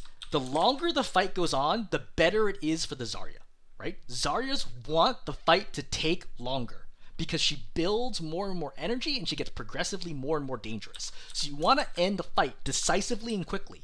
You're still unlikely to win it in the first jump, right? I never expect to win the first jump, but second jump, third jump, gotta win it by then. If you need to come in for a fourth jump, you're probably gonna lose. And that's why my instinct, like my spider sense, is tingling whenever you jump backwards, right? When you come in, and then, all right, you do the short jump, right, which I think is already not fast enough, right? You're not speeding up the fight enough. Then you go backwards to the Tracer, that slows you down even more, right? You jump out here, and you start zapping, and the second you're like, oh wait, I feel scared now, even though you still have plenty of health, and you jump backwards, I would have felt I lost the fight. Because again, all the factors are staggered against me, right? The Zarya is going to get stronger and stronger and stronger as time goes on, right? They're able to defend their position that I'm not able to destabilize, and then, like, now I have no ability. The Zarya does 3 times as much damage as I do, so I just can't win. Alright, so we reset. Oh god, the Tracer chases you and kills you? What the heck? No, the Kiriko just doesn't heal me. Oh, she soozes you right away. She soozes Oh, me. no, you stood still, though. You stood still and face tanked the Tracer, I think. Yeah, so she hits almost the whole clip here because you stand still. And then do you leave the bubble? How do you die here? What the heck? Oh, the Mei kills you. Yeah, okay. I think that realizing that you're being chased here, A, don't stand out this way, but B, don't be standing still. It's like Kiriko's a killing ability anyway, right? You standing still allows her to get perfect accuracy on top of you. Obviously, unexpected situation, but it burns 15 seconds off the clock, you know? Yeah. Alright, we're pushing from right side, which is okay. I realized I did not want to do this. Yeah. Because I like fought here for a second. I'm like, oh, this is terrible. Because if I go in, the Mei's just gonna wall me. Yeah. So I would note here is as the Mei, I would have walled this off right away, and you are dead.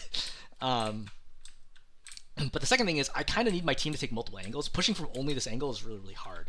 The other option is go this way and try to pressure this side. I don't think as Winston you can really do that, but as other heroes like Doomfist or Ball would totally be a good option. Ball gets popped. I think Bubble here is okay, but I'm just going to jump out. Yeah, that's fine. Get the Mega. Reset. Go in. I'm not feeling great about this. Yeah. Do you win this fight? No, you don't win this fight. And this is another example where it's like, what is my plan right now? Okay, so my May's gonna die. So we're already in a 4v5 situation. We're pretty close to our spawn, so it's like not such a big deal. Like if we die all the way out here, like it's a lot more costly. But here we're like halfway to our spawn already. But I'm not jumping into a 5-on-4, especially with them like split up like this, and both supports alive and like not being pressured. I can't do anything with Primal here. Like, if you swap yourself with, like, a GM Winston, I don't think you're getting... Especially, I'm not going to kill anybody targeting the Zarya. Like, that's the worst possible target here. Yeah, that's no good. I think you're not getting, like, any value from your Primals this game. No. But I would still say your core Winston play is still pretty good, right? Like, generally speaking, your dives are good. Like, you just need, like, a little bit of a better sense of, like, what you can get away with and being a little more aggressive, especially against the Zarya. Right? Against a Diva, play totally differently, right? I need to track exactly what she does and where she goes, play safe, but... Alright, you go in for a nice deep dive. Force Trance, okay, great. Zap, zap, zap, zap. Okay, Force Block, great. I ignore the Zarya. Must ignore the Zarya, right? I go after the Moira here, or I jump over the top and get ready to chase the Zen. Like, anything that is not zapping the Zarya. Zarya's not going to do anything. See, this short jump into the Zarya again is not going to do anything. I think you're trying to go through a Mei, I guess. But... I think you want to get a little deeper, but... Okay. Alright. Mei locks off the Zarya. Bubble goes down. I think this is a good bubble. So, reload here. Yep, wait for a second. And I'm looking for... Hey, look! I think I just saw the Moira fade. Yeah, I just saw the Moira fade. Moira dies. Watch. So... See, right now? Yeah. This is you, right? You gotta be looking. There's nothing else on your screen. You gotta see this. Like, this is where Winston is so strong, right? You dive, Moira dies. Why are we diving the Zarya? And you knocked her out of Blizzard. Yeah, I realized that. I was so mad at myself. Oh boy. You guys are very lucky to have won that fight. Like, a lot of stuff had to go right for you. Alright. So we're pushing cart. Overtime. Okay, great. So they're all playing close here. That's fine. Farrah bumped her forward. Moira jumps. Okay, great. So, do I have an opportunity to go for the Moira here? Maybe. I jump here. And I bubble? Yeah, I bubble. I jump over here, right? On the Moira, right? Tracer's probably going to commit to the bubble me, which is fine, right? I zap, zap, zap, zap, zap. Probably don't kill the Moira, but if there's one rocket... I certainly can't kill her solo here in this situation, but one helpful rocket from the Farrah kills the Moira here, right? If only like an 80 damage splash from the Moira, from the Farrah, plus my damage kills the Moira here for sure, because the Moira just faded backwards, right? So, like, one jump right now, like, think if you're Moira, this is scary. I don't fade, right? You jump on top of me, bubble me off, right? Moira tries to leave the bubble, one errant rocket from the Farrah, and the Moira dies right now. And it's also basically risk-free. The only person who can damage you here is the Tracer. So, the Tracer's not going to do enough damage to kill you here, right? You bubble off, and then you're like, okay, cool. Didn't get killed? Jump back. Everything about Winston, or tanks in general, but especially dive tanks, is about risk-reward, right? If I can potentially get some reward with little to no risk, take it. Oh, you do. Yeah, okay, you do go for it. It's just a little slower. Because you have 80 ammo right now, right? So bubble's fine. Bubbled. That's fine. Totally fine. Zaryas do not want to use bubbles to stop stuff like this. It's terrible value, right? Because it only gives 50 damage only gives her 10 energy on the bubble. Great. I'll take that. And now she doesn't have... That's a 10-second cooldown for her. No problem. Not an issue at all, right? And now I just let her go, right? I bubble myself to keep myself alive, chill, right? And I jump right back to my team.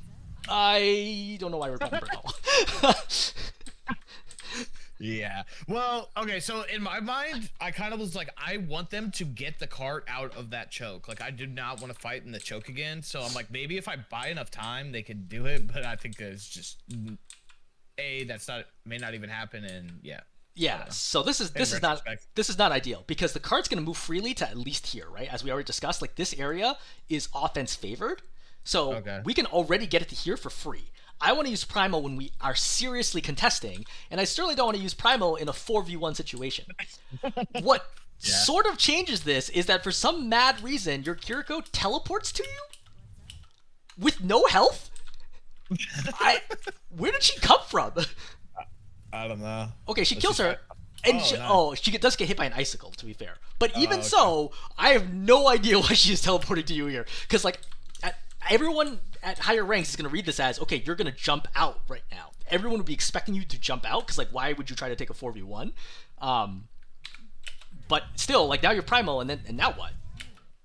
I would also note is that, okay, fine, if he's going to grab for Primal, this is actually a good trade. She should not have grabbed you. There's no reason to grab you. No one's in danger of dying to your Primal. But if you do get grabbed in the situation, turn around. Because you don't want them to shoot you in the head. Okay. Right? Because you're an easy headshot target when you're in this, and you get burned twice as fast.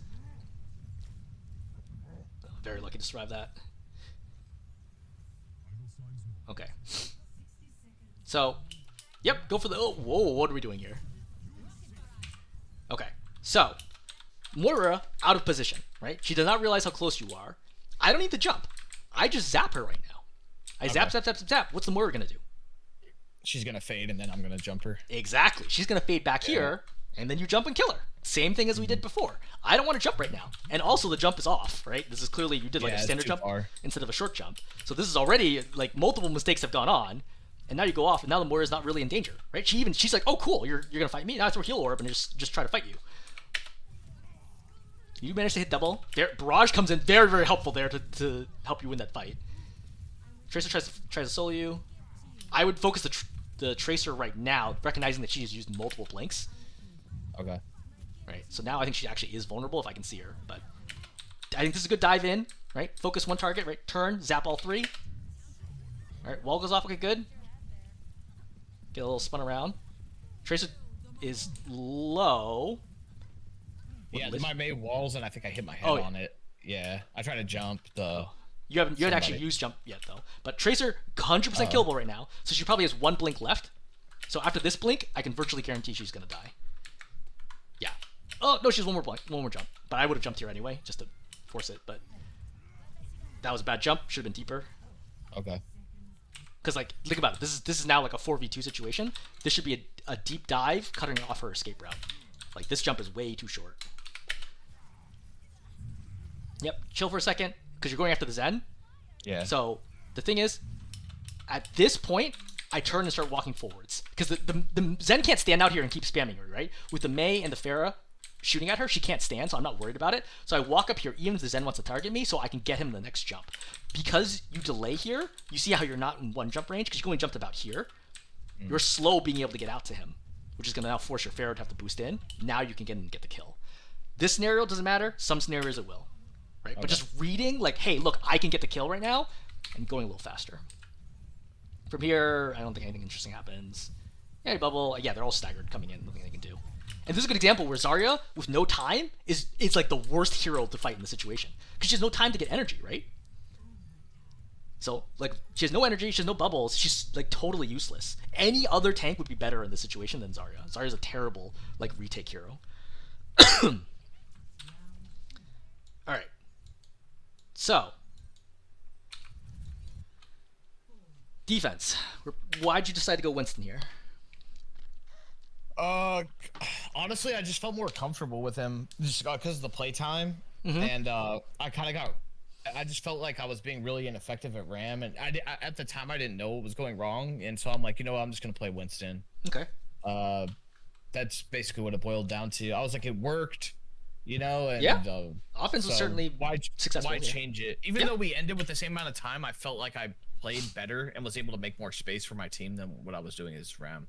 I would agree with that because I think you're inherently better at Winston. I think that Rammatra's better here because one of the things is like a huge part is like I need to control this lane and I need to control this lane. Rammatra's great at that because I can poke. I also need to defend this high ground. Rammatra's great at that because again, if they push me, I just shield down and they're screwed, right? Or vortex them or whatever, or I go Nemesis, whatever it ends up being.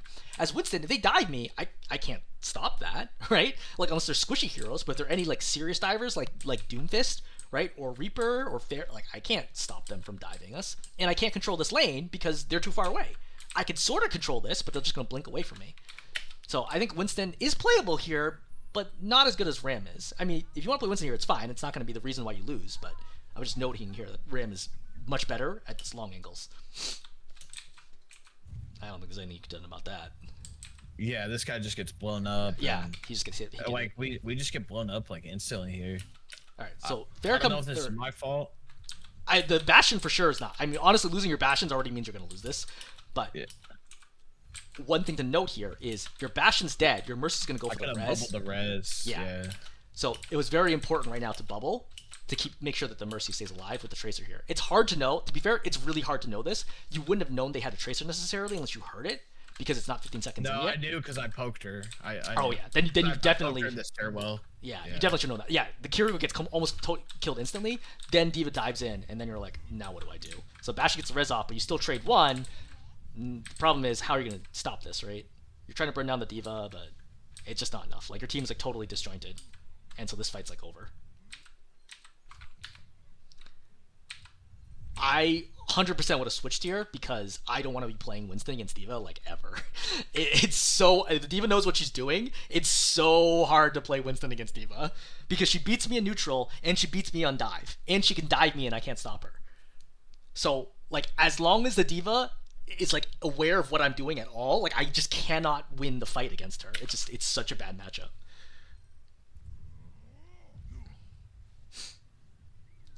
Bastion is throwing. Alright, so deep jump in. I think I am okay with this. So the issue here is you don't have a lot of information, and that's the problem, right? If the D.Va is like sitting right here, like just chilling, she's gonna blow you up right away when you drop, right? You get discorded in the air, and then you're not gonna escape 6 seconds later, right? Because you're or 4 seconds later because you jumped from pretty far. Like, there's a very good chance you just straight up die right now before being able to get out. But if the D.Va's not paying attention, which she is not right now, because you see it's a few seconds before she starts shooting at you, now you get a chance to escape, which is great. And jump back out. Yeah, that's fine. Play the corner. Okay, yeah. Now the D.Va's trying to go up to you. I would note here is you see how you're just standing here? I would look right now to improve my spatial awareness. Because, like, you have nothing else to do, right? So I'm like, look, what's the situation? Because I would notice that I'm not getting healed. So I'm like, hey, look, okay, what's Mercy doing? Pharah's here. Mercy's going to stay on the Pharah. Kiriko is not healing me because she's trying to pocket the Bastion. I would just walk down and get the Mega. Okay. Right? Because the Kiriko's worried about the Bastion, who is, like, way deep right now. And to be fair, I think your Bastion is making some big mistakes right now. But, like, you also have no synergy with your Bastion as well, right? If you're playing Rammatra here, it would go much, much better. Wow. So is that your fault? Is their fault? It's like kind of equal, right? Okay. So losing your Bastion once again makes it really hard for you to do anything here. You lose your Mercy, this is now over. I would just suicide. Because we're not going to win the fight. It's overtime anyway, so I just want to be able to reset and come back out quickly and do this. I would literally just like jump into the Zen right now, or I mean, you can jump out if you want to, but it doesn't make a big difference either way. This is a good example where like if I don't know why she's matrixing you.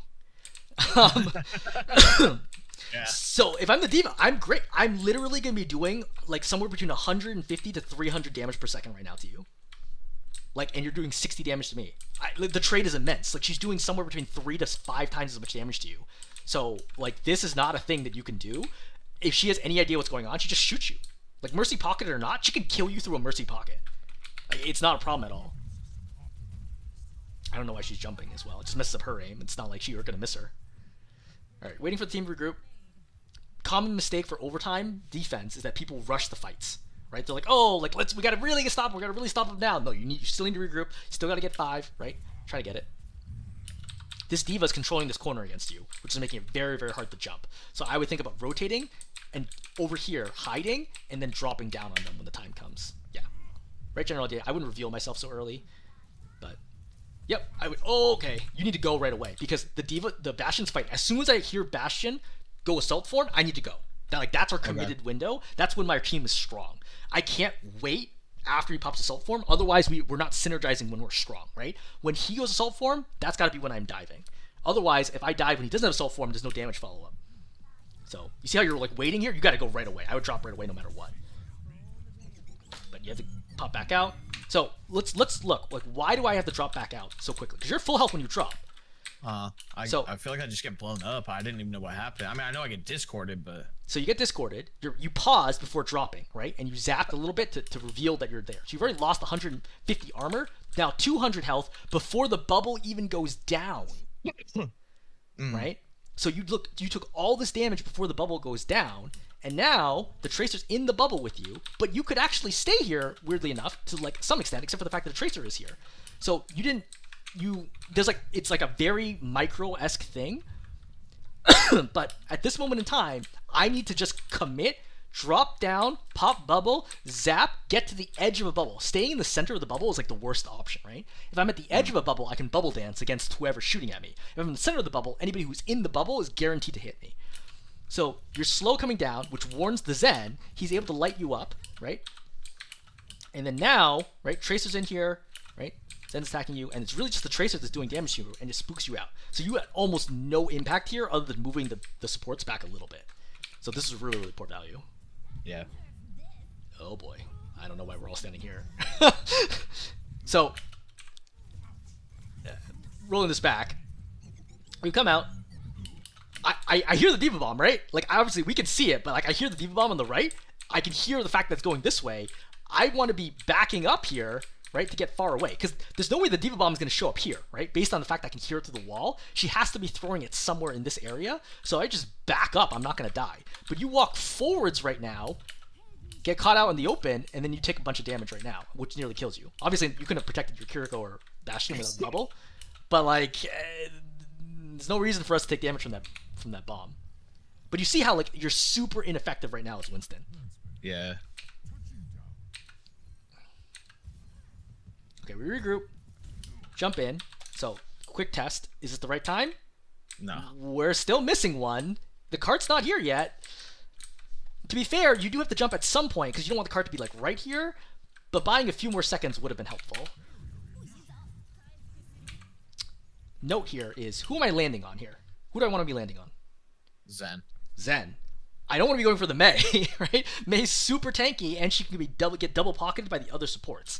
The only option here is, like, I got to be able to go on one end, right? Put down bubble, trap the Zen with me in the bubble, probably force trance here. At least I got to force something out, you know what I mean? Like, they're not using any ultimates other than the Diva Bomb, which is, like, totally useless. They're not using any ultimates here because they don't need to. If I jump onto the Zen, there's a good chance the Zen, especially at your rank, panics and pops trance right away. So, jumping onto the Mei here is no good. This Mei is not in danger of dying at all. So, this gets popped. And there's a tough question is, like, can we win this even if I pop ultimate? I understand trying here, though. I think it's the right call to try. But against this lineup, I'm not feeling like I'm going to win this fight anyway.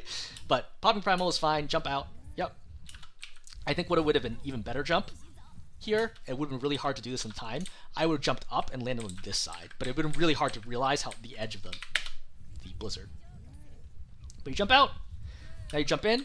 And as always for Primal, who am I focusing? Right? Focus Zen. One target. Should be Zen. Should be the Zen. Okay. So probably not the Moira who's self-healing for like 50 health a second. All right, we're finally on the Zen. You're not jumping here. So it should be a hit. Then it should be a short jump, land, hit, short jump, land, hit. And the Zen is dead. But you're only hitting here, and there's not enough damage coming out.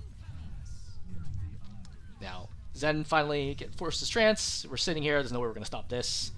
Yeah, just farming ulti, but... Now we swap Rammatra, probably because you felt Winston wasn't working. Yeah. Alright, so plan is just poke, poke, poke, poke, poke. Do we need the shield? No. Right? Diva walks through right away, right? So it's like, it's not the right time yet. Gotta be a little more patient with the shields.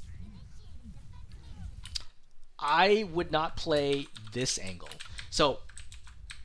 Let the DPS play there. Exactly, right? Okay. Because you already got somebody shooting from here. If I'm shooting from here, it makes it harder, right? Because the Diva can only matrix one direction, or this way. But if I play here, then the Diva can stop all the damage coming at them, and they're not in any risk of any surprises. And that allows them to suddenly... Like, now the Tracer's free to jump here, right? If you play here, there's no way the Tracer blinks into this position, because she's already kind of half health. Okay. But you're kind of, like, negative space for your team playing on top of them, which allows the Diva to go in. And as a reminder... What's the space we should be controlling? We should be controlling this space over here and this angle, right? This angle, and ideally this angle too, but like at lower ranks, people almost never play there. So I at least want to be having like this space over here controlled. But because we don't control there, they're going to do the exact opposite, which is they're going to start controlling this space out to here, which is going to box us into just this spot, and it's going to make it really, really, really hard to defend this point. Now we walk out.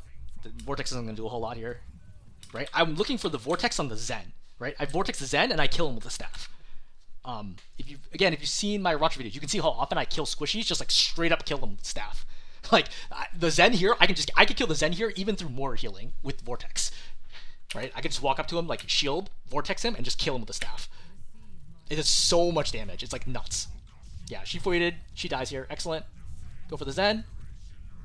You get a little low here. I don't think it's a lot. Your backline dies here. Right, so rewinding. Why does your backline die? So you're not able to control this spot right here anymore. And as a result, you got two people here on your backline. D.Va ignores you, sort of. Yeah, he's going after the Echo. Now you're Ana zone. D.Va's going after your Ana, and like what's your Ana gonna do here? Yeah, they're just like running all over your team. You just can't control space fast enough. Which started from all the way out here, not playing this area well. Okay. Assault. Oh, that's unfortunate. Oh, it's an icicle. So I was like, did she get one equipped? Yeah, it's the icicle that does it. You could jump to the right if you want to, but like it's not gonna do anything. I also don't know why your team is playing a sim. It's kind of an odd choice. Oh, it's because they're expecting there to be a D.Va. That's why. Yeah. So, what should I be doing right now? Going and killing the Zen. Yeah, not zapping the Zarya. that's not going to do anything, right? And again, same deal, right? May's here, so I want to land nice and close. Bubble off. I'm not going to kill anybody here. Not expecting any kills. I just need to create space, right? Bubble off, drop down, right? Then I can post the Zarya, jump back where I need to do. Great, excellent, good dodge. Right, focus Zarya a little bit. Yeah, that's fine. Now May's dropped, which means... Great. Go kill the Zen. Yeah, go kill the Zen, right? He's got to be somewhere over here. Like, now the Zen should be alone. So now, okay, Moira fades here. So one option, I could dive over here, right, onto the Zen, hard commit. I could jump over here, soft commit on the Zen. This would be a really strong position because the Zen, I can zap the Zen whichever way she goes. And if they turn and try to four-man me, I just back up, and they can't kill me. Another option would be to jump to the ledge and then zap here. This is probably not going to result in any specific kill, but it's incredibly destabilizing to the position. Like, is Winston standing right here as a turret? Like, they're all screwed right now because they can't force me off this spot, even without bubble. Does that make sense? Yeah. So you need to be going right now with the jump. Like, this is like, you got to go fast. And yeah, see, this is like way too slow, and now this is like way too soft of a dive, right? You're trying to short jump here because you're like, I don't know if I can win this fight. But I look at this and I think, how do you stop? Like, Moira just faded in, right? I jump here. Yeah, you're dead. Like, you're all dead. Like, how are you gonna get out of this? But this way too soft, and then now they're gonna be able to rotate. Yeah. See, another soft jump because you're going after the Zarya again, right? Like, the Zarya can't do anything right now. You could even jump up here, right, and then bubble off, and then zap them all from here. But Zarya again, not gonna die. You could have followed up and zapped the Moira too. Alright, go for the Mei. Sure. I mean, if she gets help, you can't kill her. That's fine. So, your team is not doing a great job playing this either, but to be fair, you're not making any space for them. Your team, so nobody should be on the cart. Everyone should be surging here to get the kills. Because if you don't kill them here, what's the point of moving the cart, right? Like, we have to move the cart all the way to the end of the map. So, like, any extra cart distance doesn't matter if we can't win the fight. So ideally, you all are swarming in, because this is a very bad spot for the defense. You know, like, they can get shot from so many different directions. It's a really small space. This is really, really good for you. But for you to be jumping back to cart right now is a lost opportunity. Mei block is forced. So you all should have swarmed in to kill off the Mei. I just think I felt like my team wasn't doing anything. Like he said, I mean, I'm like, well, am I even gonna get healed, or are they gonna go around the corner with cart and just AFK on cart? That's what I'm scared of, because it happens to me a lot. I feel like I'm not trying to. I mean, I know there's a lot I can better, but yeah, it's a big part of this is that you're not taking the easy opportunities, right? If you jump here, right, the fight's over. Like, at least two of them are gonna die if you jump right here. But another part of it is like, look, can they actually safely stand up? Like the soldier's trying to push this, see? But you're not aggressing. So the soldier also has the same problem as you do, which is like, are you actually pushing? Because the soldier trying to commit. We just saw her slide in right now. So the soldier reads, look, go, go, go, go, go. Let's get the kills. Let's get the kills. But you're backing out here despite being full health. So the soldier who's discorded is like, oh, shoot. Okay, I guess we're not going. And now she has to back off. She gets burned down and nearly dies, and she gets gripped backwards because the Life Weaver is afraid. Make sense? So it's like you're like, okay, like I'm on the same page as the team, but I think sometimes you're not seeing the opportunities which your team would safely follow you in. Like if you hard committed, I think the team would have committed with you, but because you're showing indecision and like tippedness, your team is also feeling that vibe as well, where they're like, oh, okay, I guess we're just moving the card here, even though this was probably your best opportunity to wipe the team, like for sure. They should have all died here. Right? And now the Zarya, as a reminder, gets stronger and stronger as the fight goes on. She's already at 65 energy. Right? Now she's at 100 energy, and now I have to deal with the 100 energy Zarya sooner or later. Yeah, May's here, but like you can't solo her from full health. Now we're back here. Go for the back line. Okay, fine. You need to jump pretty much right away here. Because my read here is the Zarya's going to kill my team. Right? Like, at high energy right now, like, this is a race between me and the Zarya. I cannot delay anymore. I think you have to jump here and pray that some extra damage comes in. Otherwise, this fight's over. Right. Like, right there, I would have jumped. But, yeah. See, now you've lost your Sojourn. And there's just too much damage. Like, I'm not saying it's likely you would have won the fight at the point, but the only chance I have here is that somebody has to die. Right? The May's not going to die here. Well, she blocked. But I don't think you realized that she canceled block right away. And playing slow here is death. So I think the common theme here throughout the entire like first point attack is you're not playing aggressively enough when you have the opportunities. Okay. Does that make sense? Yeah. Like rolling it back again.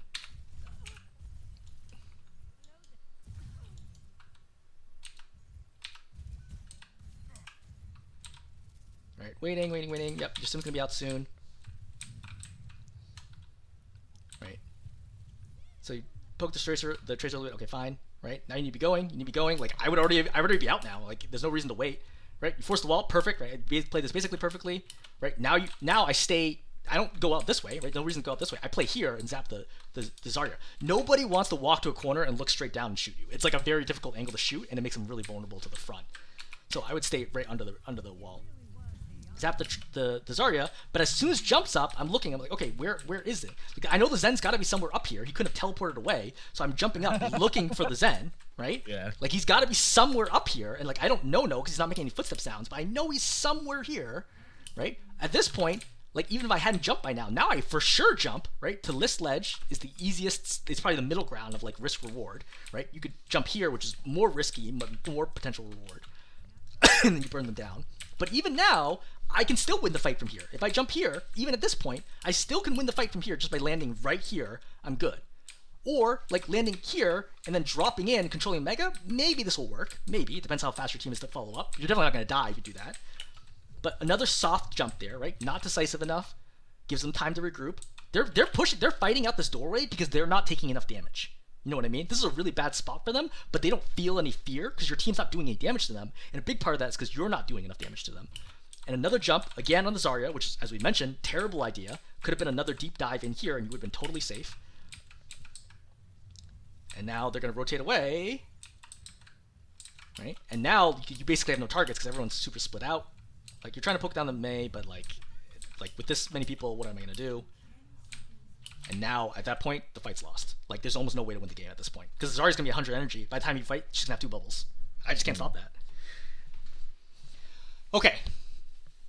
Thoughts? Questions?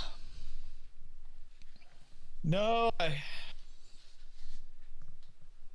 Yeah, I guess I could have been a little more aggressive. I just need to work on a little more in my head like that. It's okay sometimes to go without bubble, you know? Yep. I think that's like one of the main things I took away with Winston on this. And yeah, I just never play him good on Shambali. I mean, I don't think it's a great Winston map. At least I don't play it very well. I agree that Shambali is not a great Winston map. It's tough because there's not a lot of high ground. Yeah, the other thing is these guys were a lot higher elo than I was used to playing with. This is like a plat 1 average rating game, Mm-hmm. and I climbed very quickly after our last session from gold, Yep. and so like DPS aren't like afraid to fight me without just picking Reaper. Like they will fight me and know what to do, Exactly. as tank. Yep. So, but yeah, I'm really happy with the progress I made with Rammatra. I just need to up the shield placement and not being so afraid. I think was the big thing, and just chucking out shield because I'm afraid, and kind of just knowing my limits and how Yep. he interacts with other people, Yeah. with other heroes. Yeah, and that's a big part I mentioned before on tank is the best tanks are not the ones that take no damage, right? The best tanks are the ones that take a lot of damage at the right times and still don't die. Like, you want to cut it as close as you can, because the closer you are to death, the more the enemy team is going to commit to trying to kill you. But if you outread them, right, and you outplay them so that you don't actually die, then they're suddenly stuck in a really bad position where they committed to try to kill you, and now they're out of position and you kill them off. Yeah, as Winston, another thing I would really highlight here is you need to stop focusing the tank. Like, we saw so much of it in this. Like, you're continually jumping the Zarya over and over again, right? With or without bubble, like, you're still jumping the Zarya repeatedly. You gotta avoid the tank. There's like never a scenario unless the tank is like critically wounded or your team can focus her down with bubble that you should be targeting the tank. And your primals give you like zero value all game, but you're good enough with your default non-ultimate play that you still steamrolled them on attack, right? Like, basically your primals did nothing the entire offensive phase, and you still steamrolled them on offense. So if your primals were better, not even mechanically, just like the timing of them, if your primals just better timed, you would have so much more value out of Winston. So there's still a lot of room there for the timing of those ultimates. Yeah. Which also applies to Annihilation too, actually. Also, your Annihilations like got you very little value because you're popping them at bad times. Yeah. I think that'll get better like very fast as far as Ram goes, because like I just don't have the hours on him. But I feel like I'll pick him up pretty fast, I just gotta keep playing him. Yeah. But like you said, I feel like he's just like the best like complement if I want to like mainly play Monkey. Is just have Ram in my back pocket, Yep. Yeah, I mean, I think he's just so versatile. I agreed. I think your Ram play looks pretty good. Like, again, there's a lot of room to grow, but like for a hero that you just picked up and as being mostly a Winston one trick, I think that your Rammatra play already looks quite good. Oh, thank you. Okay. Yeah, like I said, I have less than like, I don't know, 10 hours with him in competitive. Not very many. Yeah, I mean, one of the nice things is, as you learn more about the game, picking up new heroes becomes like immensely easier because generally like what you need to be doing and what your job is and what that hero does, right? From having played against Rammatra. Okay, anything else I can help you with? No, that's it. It was very helpful. Thank you. Great. I will stop the recording here.